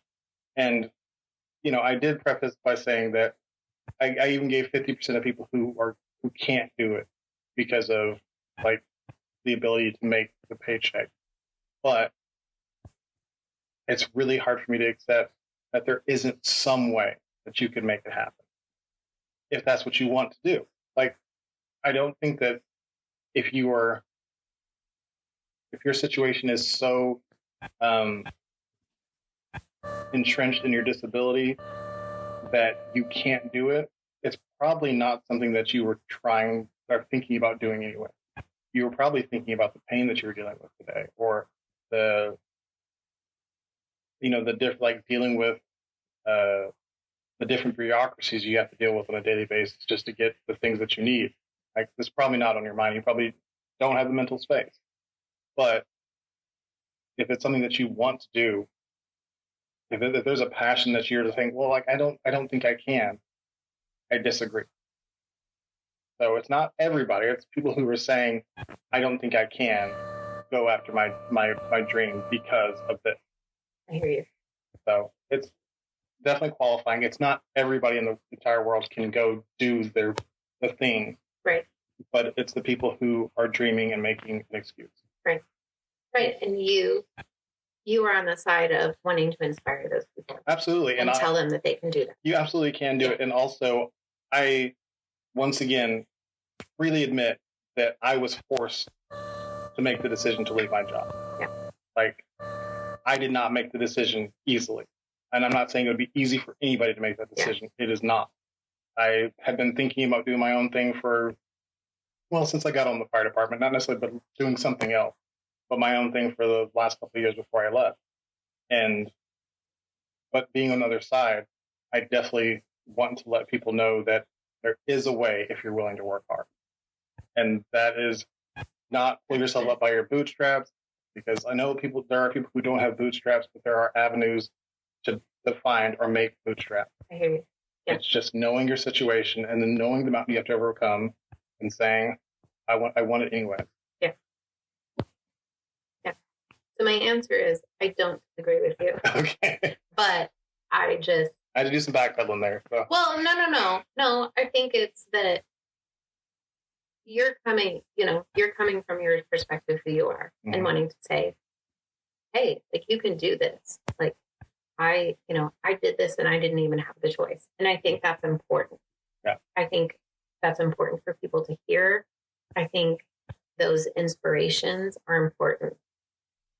And I think I'm coming from the side of you want to speak to this community and say, you can do it. Like, have faith in yourself, believe in yourself. You can try, you can figure it out. You can. And people need to hear you can. Yeah. And I just wanted to speak to those people who genuinely can't, either by life circumstance or by mental illness or by, whatever, and say, I see you. There's, I see that mountain doesn't end for you. And I just want to say both to those, are important. I want to say to that second group of people that you can't get, like, maybe you could, like, keep working on the thing that is stopping you from, if it is mental health, keep working on your mental health, try to build a foundation to where you can be healthy, like mentally healthier, and you can start looking at the future. And I, like, financially, once again, the fire department allowed me to be able to see time differently. Yeah. Before that, it was literally, what are we going to eat next week? And it is that, like, that's why it's hard for me to just say to the people who can mentally handle it, you can't. It's to the people who were like me, who could not mentally see what a future looked like where I actually enjoyed my life. I want to speak to those people as well and say, you can. It's not easy. There are sacrifices that have to be made. Sometimes you have to give up everything that you ever knew and go sacrifice yourself to a career for almost 10 years. That's what I did. And I want to say, I don't want to suggest that path, but honestly, for some people, if your life situation is as bad as ours was, and you have kids who depend on you, yeah, I would say do it. I would say join the military. There are avenues that will take anybody who is fit enough or willing to work hard enough, and will give you a way to be able to get out of that situation. So then that is just a stepping stone where then you can see above all the crippling pressures that are currently on you. And once you can get a peek at what that future looks like, it becomes so much easier to start working towards it. Because otherwise you're just like tunneling in the dark and you don't know which way is up. Yeah. But there are people who are tunneling in the dark and don't know which way are up. Hey, there is up. It exists. And I love you people, and I am one of you from way back, and I hope that you're able to find up. I hope that you're able to see the light at the end of the tunnel at some point, because honestly, it is such a deep and dark place. I never want to be back in. And that's the other scary part about going out on your own, is like there's nothing to protect me from ending back in that, deep dark tunnel. I have got, I don't have insurance for that. I don't have I do have retirement stuff there, but that's the windfall for if this goes south. That's scary. That's no longer for if, for whenever I get to be 60 years old and we're ready to, take a cruise to Barbados. That's for if I don't become profitable in 6 months. That's scary. Yeah. I don't think about that, though. My wife is the one who handles the finances, so she gets stressed about that. I get to go out and be the best me I can be. Yeah. All right, we're gonna start wrapping this up, because I feel like I could talk to you all day, and there are other people. Once again, those kids I was talking about like to see my face occasionally.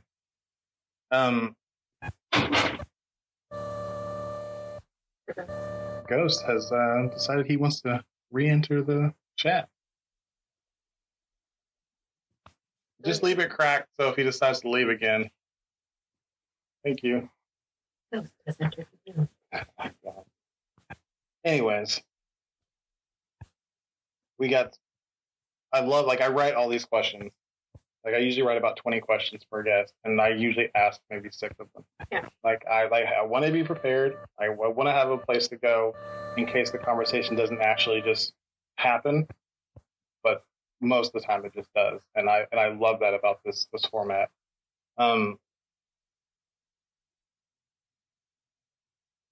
What does the next few days, months, years look like for Larissa? Well,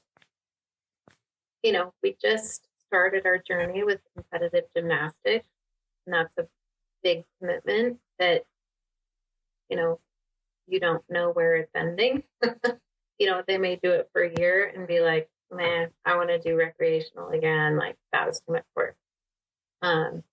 Or they may be like, I really like this.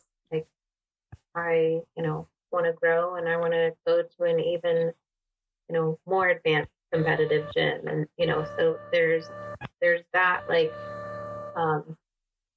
factor looming in the background of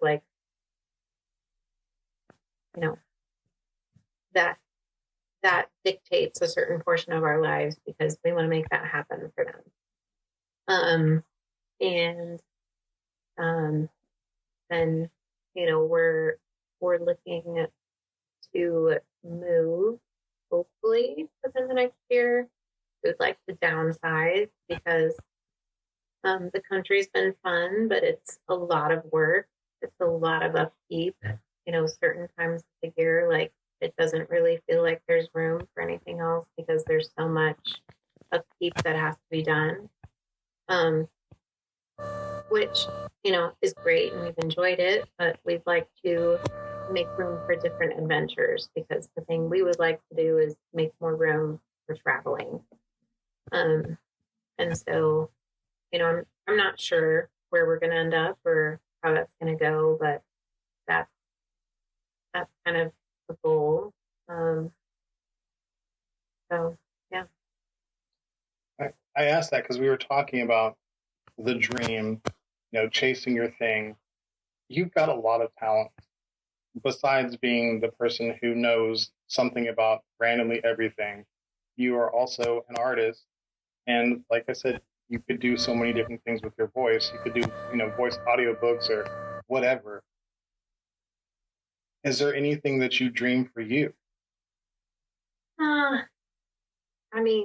Yes, but It changes every day. So, trying to commit, one day it's, one thing, and the next day it's another thing. And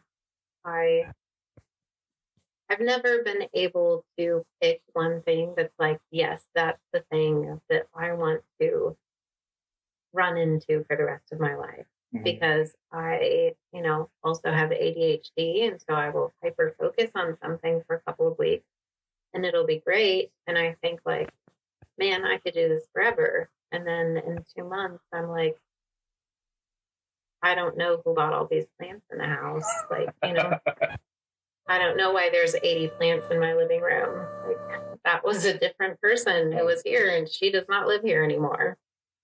So, I was literally looking at my pile of stuff this morning. Like, I've got like a big art bag from all of my art stuff in college and my photography stuff. And these are all things I still like to do. Like, luckily with the podcasting, like doing my, my podcast cover artwork and social media stuff, it gives me an opportunity to like live that creative outlet to a degree. But I don't draw anymore. And it makes me like, I was super depressed this morning. I was just looking at my drawing stuff and I was like, when are you going to do that again? I'm really sad. Like, yeah. But I also had to give myself grace because I'm working towards building something here for the first time ever in my life. Like, I'm doing the thing. Like, I've put it out for accountability. Like, it's, it's out on all platforms. Every week I'm supposed to show up.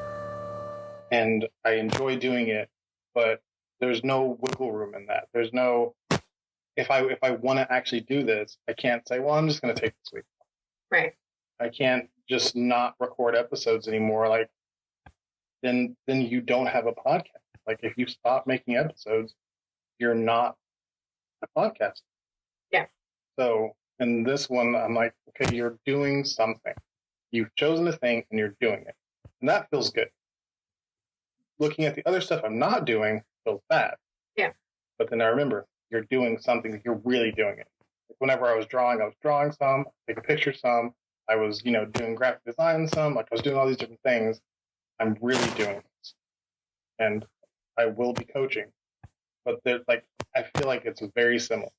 The conversations that we have on the show and the conversations we will have in coaching sessions will be very similar, because it's so much just about getting to know yourself and your story. And that's what we do on the show. Yeah. And I have a couple more questions that I was going to wrap it up, but I don't want to. There's, what is it about animals that cripples your no? Listen, I have a bearded dragon right now that we found last week in the road. I have 3 porch cats. And there's at least 2 other ones that I've been trying to feed for like a year. Oh my gosh.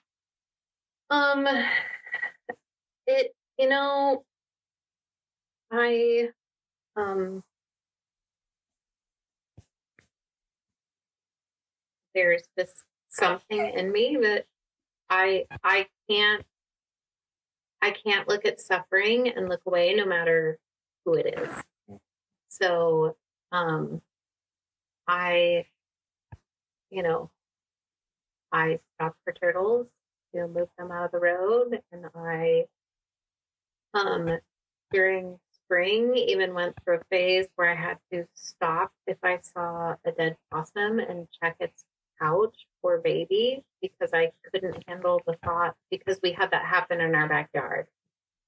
And I never even thought of that. So we took, I don't know if it's a litter, but we took, a handful of possum babies to wild care in south of Norman. I don't know if it's actually in Norman or just south of Norman. I think it's not. But anyway, and so then I was like, oh my God, like what if all of these other dead mother possums also have babies in our pouches that are now just going to starve and die? And then, I have to take a step back and say, I can't serve every need. But there is still a push in me that wants to.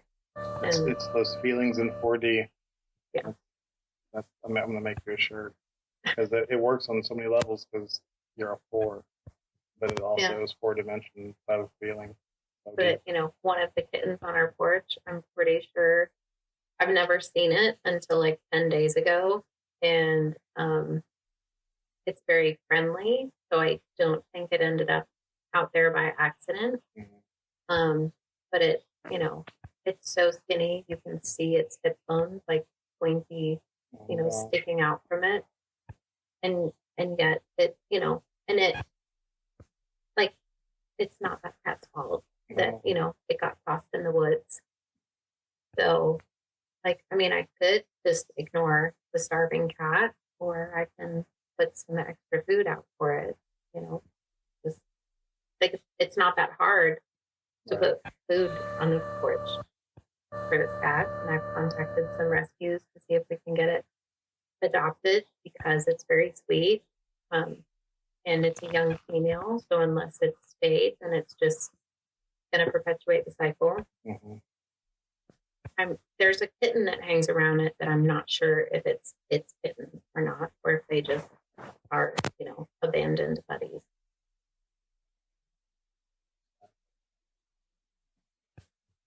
How hard is it to let go whenever you love every animal as much as you do?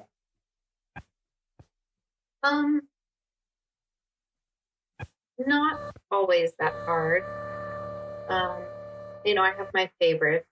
Like when we had our litter of foster puppies, like there was only one that was hard to let go of. The other ones, I was like, you can leave. Like, you chewed a hole in my wall. It's okay if you get adopted. Or different people were attached to different ones. There was a little like Chihuahua mix that we fostered who was incredibly sweet.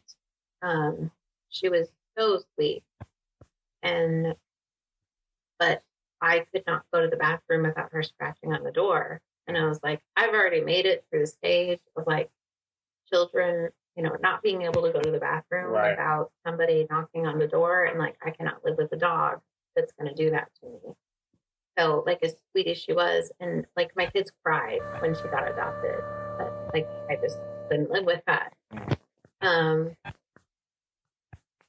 I think it's like, I've always had that background, like telling myself, like, I know that as soon as I keep one, I feel like I'll stop bringing them in or, fostering, which like we're taking a break right now just because of, some other things going on in life. But,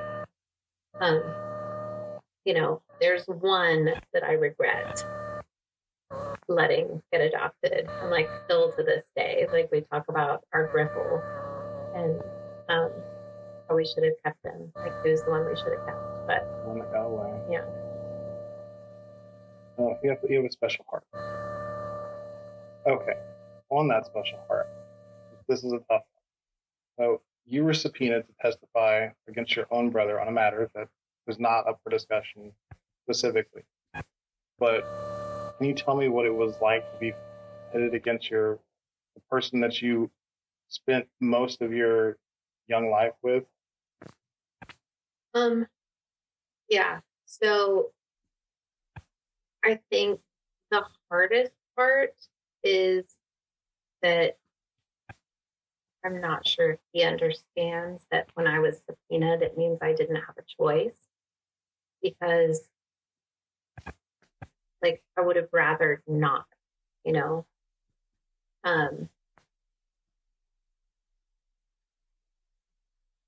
but I was subpoenaed, so like I can either face the consequences of ignoring that, or I can do what I'm supposed to do, while at the same time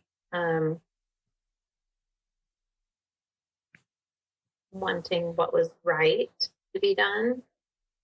And I feel like the trickiest part of that is like, because I have so many levels of feelings about that,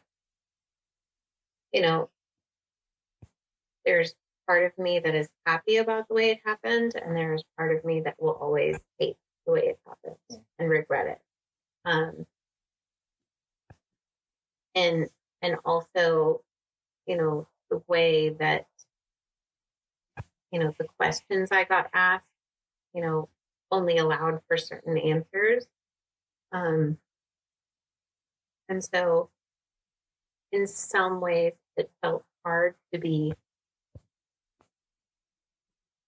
completely, or at least give a full picture sometimes, because, you know, you're answering the question and not, you know, and the especially tricky part was that he wanted to act as his own lawyer.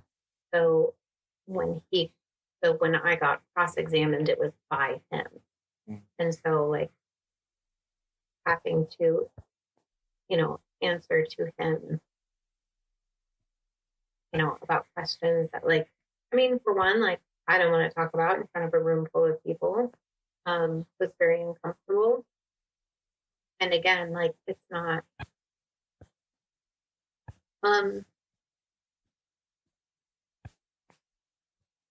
you know, two things can ruin a relationship, like having to testify against someone in court. So, you know, like, recognizing, like, there's no coming back from this, you know. Like, this is a nail I'm hammering in that won't come back out. And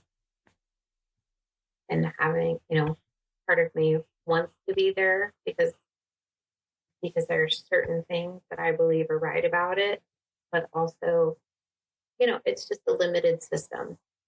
And so experiencing it that way, it just felt very tangible how limiting that system is. What was the emotion like during the cross-examination? Like, was he hateful to you? Were you able to keep your composure? Like, no, I mean, I'm pretty sure I cried a few times. I mean, the amount of anxiety I had leading up to it was the hardest part, which that's another thing I get to deal with is, from those accumulated years of stress, I now have dysautonomia, which means, like, my body was in such a high level of stress for so long that it can no longer, like, recognize reasonable stress and just perceive everything as stress. So I wake up and my heart rate is over 100, like, just from waking up, because I lived in such a high stress state for so long. And so that's been a whole, you know, fun experience to, like I can feel it happening sometimes and feel myself getting in that mode, and I have to, like, okay, like, I don't have to run around like a crazy person, you know. Does it feel like a panic attack? I mean, it can. I mean, that's been another, you know, also byproduct of. Because I'm pretty sure you've had both. So yeah. I've never heard of dysomnia before. So I mean, for one, you know, brand new information, another thing that you suffer from in silence. But I'm trying to understand what that experience is like. I mean, yeah. So I think once I knew what it was a lot easier. When I didn't know, like, the anxiety was way worse, for sure. Because I didn't know why I was getting why I was getting lightheaded, why I was, you know, feeling like my heart was racing, because it was, you know. And the first medical person I tried to seek just told me I was high strung. So, you know, which anyone who knows me knows, you know, that's not usually a word that you would use synonymously with me. So, it was really hard to find somebody else to want to understand that with me. Mm-hmm. And I'm very grateful that I did, and I've found several other things that have contributed, like the MTHFR and, other things. But moving away from the trial for a minute, just talking about what you just said, finding a doctor that respects your word and does the research, what did that do for your peace of mind? I mean, even just my very first appointment, I bring, like a stack of papers, and she's like looking through, and she's like, "Oh, you have dysautonomia." I'm like, "What's that?" And to where, I'd been seeking this answer for so long already, and being told I'm high strung, it's in your head, it's just your anxiety, More gaslight. Yeah. Which only increased, my symptoms. And so having somebody finally validate, and say, like, this is out of your control, and it's because of the level of stress you've been in, was, very relieving, very validating. And, just felt really good to be taken seriously, and, have somebody care even, instead of just like, how quickly can I move you through, answer your question and then move you through. Being a Black man in American society is not fun, always. I mean, it can be fun, sure, but whenever it comes to medicine, it is a big factor in how I've been treated in the past. There is, lots of studies saying that many doctors work on the assumption that Blacks can handle more pain, that I should be fitter than I am because of my natural genetic type. There are lots of different things. So whenever it came to prescribing for pain, I've had, knee issues, back issues, all that stuff. I've always had to struggle with so many doctors. Recently, very recently, I had to go to a referral for my new doctor about getting my Adderall. I've been diagnosed ADHD for 15 years. He questioned how I did in school. Like, I did great in school. What does that have to do with anything? Well, if you didn't struggle in school, maybe he started to question if I was ADHD. And I was like, well, I did great in high school because it was easy because I'm smart. Have you ever taken an IQ test? No, I haven't taken an IQ test, but I'm smart because I didn't study and I made straight A's. Grade them for my class. Oh, I struggled in college whenever I actually needed to learn how to study. Okay. Well, have you taken this whatever test that's called for air traffic controllers that's used to, diagnose your ability to pay attention? And no, what is that? Like, I was diagnosed 15 years ago. They gave me a test, and I told them about my loss of time blindness, my inability to organize anything, my chronological, all this stuff. And he's just like, well, I think that you might need to re-diagnose. So this was another case in which I left the doctor feeling like, first, I was crazy, stressed to know if am I going to be able to get my medication, which keeps me sane, because being disorganized is literally insanity for me. Right. And then later on being irritated and realizing that I just experienced another one of those situations that you never, I never make that assumption in the moment. Like, I was irritated with this guy. I was like, this guy's, he's a tool. I don't like him very much. But I acquitted myself as I always do. I answered all the questions. I questioned him. I was like, isn't your overall purpose patient wellness? And he's like, well, we've got this guideline book here, and my job is to follow these guidelines. And that pissed me off really bad. Yeah, but general practitioners get diagnosed with ADHD. Well, this was a specialist for my general practitioner who was not an ADHD specialist. Like, my two out of my last three psychiatrist or therapist, whichever one writes medication. 2 of them were ADHD specialists, and they had no problem with my diagnosis. But this guy decides that we probably need to, do some re-diagnosing, or I need to see the records from your past. Do you have the record from whenever you were first diagnosed? 15 years ago? No. I was 20 something years old, and I barely got to a doctor to get diagnosed because I was a mess. Unsurprisingly, I didn't hang on to that paperwork. That was a bad experience. So hearing you talk about this person who not only listened to you, was able to give you a diagnosis and peace quickly and cared to do so.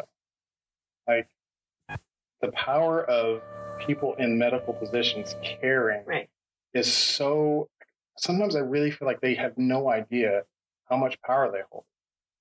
Would you agree with that based on your previous experience before this? Yeah, I mean, I feel like I've experienced both sides a lot of times, and so but it is really hard because you never know until you're there which experience you're getting. Like the orthopedic surgeon I saw with my knees, was really, really, really great. Really liked him. Then his PA, not so much. And, so it's, I hate that there are so many people involved, and not that I hate that they're involved. I hate that there's so many people who can control how your situation goes whenever you interact with the doctor. Like, if you have a great experience with the doctor, the PA can be absolutely terrible and not call on your medication when they're supposed to. And then there's no recourse. My last doctor, I left because I wrote an email and asked, hey, I haven't been getting my prescriptions for weeks at a time whenever I called them in. Is it because I changed, I'm on Sooner Care now? Do you guys have a problem covering me? They dropped it because I questioned their, I will not be accused of ignoring a Sooner Care patient. The PA dropped. That is, to me, is the opposite of how you should handle that situation. But that's the reality of life. And once again, a person who has power over my sanity decided I was not important enough to get my medication on time, and then B, to keep seeing as a patient because I got angry one time whenever I'd been unmedicated for, almost 2 months. And, one of my ADHD's strongest symptoms is dysregulation of emotion. So yeah, I was super pissed. Yeah. That's tough. I feel like I'm being a little whiny now. Well, I think it's just that a lot of people are selfish, and it just depends on what job those selfish people have, and how it affects people around them. Not that one. Get a different job. I feel like if you work in the medical field, you should have to care about people, right? I mean, aptitude tests might be should be emotional aptitude. That's I'm putting that forward. That's what we're gonna do now. All right, now I'm actually gonna tie it up. Is there anything else that I didn't ask you about that you want to talk about or share? I don't know. I'll let you think on it for a moment. I mean, I think, if I was going to be asked, what would I want to say? I think it's just, basically what I already said when I said to you, I want humans to know that there's space for them, that they're seen, that they're heard, that, I feel like that's why it was so important to emphasize to me the struggle of those people who have a higher amount of time earlier, because, and I think that's from being a silent sufferer, is I know what that feels like to silently suffer. And so more than anyone else, I want those people to know, I see you. I see your silent suffering. I see that there is no light at the end of the tunnel for you. I see that, you're questioning, maybe some big questions even, I want I want those people to not feel alone. I want people to know that they're okay to be here, that there's room for them, that, whatever you're dealing with, whatever you're struggling with, there's room for you. And there is someone who cares, even if it's really hard to find. That people have intrinsic value just because they're human, that it's not their skill. It's not what they can do. It's not what they look like. It's not, how they talk, how they act. Like it, you have value because you exist. And I want, that's the way I'm trying to raise my children. They know if I ask them, how do we teach people to be kind? They will answer by being kind. And that is what I want. I want my children to bring kindness, because we talk about, there's enough hurt and suffering and crap and stuff and, misery. And the best thing we can do is to be kind when, maybe nobody else is going to be kind, or, it may be the only nice thing they experience in that day, in that week, in that year, is maybe that we didn't get mad at them for something, or that we didn't respond in a, upset manner, or, smiled at them or whatever. You never know how your interaction is going to affect someone, either way. And so I wish that it was more present in our minds, like myself included. I get distracted and busy in my own, stuff I have to do, my own stress, but it, I just want people to know they're seen, wherever they're at, they're seen. I think you and I need to have a conversation about producing a podcast. Because this shouldn't be the only place you're saying that. Like, yes, you're doing great with your kids and you're doing that, but you have something to share with the world, and I think you figured something out. It's completely serious. Think about it. If people want to find more Larissa, where can they find you? And also, do you want them to find you? I have a One Woods, and it's hard to find. I'm not super present on social media. I used to be more, but it's just something I've kind of taken a step back on to be more present in the humans around me. So I am on social media, but not a lot. Do you want to share your tag? I'll have to. Port on Instagram. I just have to remember. Okay. Look for her under my umbrella at Authentic on Air for a possible podcast. You might be able to see her there. Lastly, if you enjoyed today's episode, give it a follow and a like, and share it with someone you think might enjoy too. Always check out earlier episodes to support the future creation of great content. And don't forget to like us on @Authentic Identity Management on Instagram, Facebook, Threads, and LinkedIn. You can also head over to the Authentic Bruce YouTube channel for podcast video, bonus content, and impactful clips from my conversations with these great guests. Larissa, thank you for being yourself and sharing so much of you with the Authentic on Air audience. I also enjoyed getting to know you on a deeper level. I am truly honored to have had this conversation with you. I'm absolutely, totally confident that there will be value put out into this world whenever this episode comes out. And it's going to help someone. Even if it's just one person, I know that somebody will hear your words and feel lifted up. Thank you for sharing that with me. Wrapping up, if you are struggling to show up as yourself in your content, your work, your family, or your life, I would love to help you. Authentic Identity Management does identity coaching to help you align yourself with the identity you share with the world. It's exhausting to live someone else's life. Live authentically and access the potential that belongs only to you.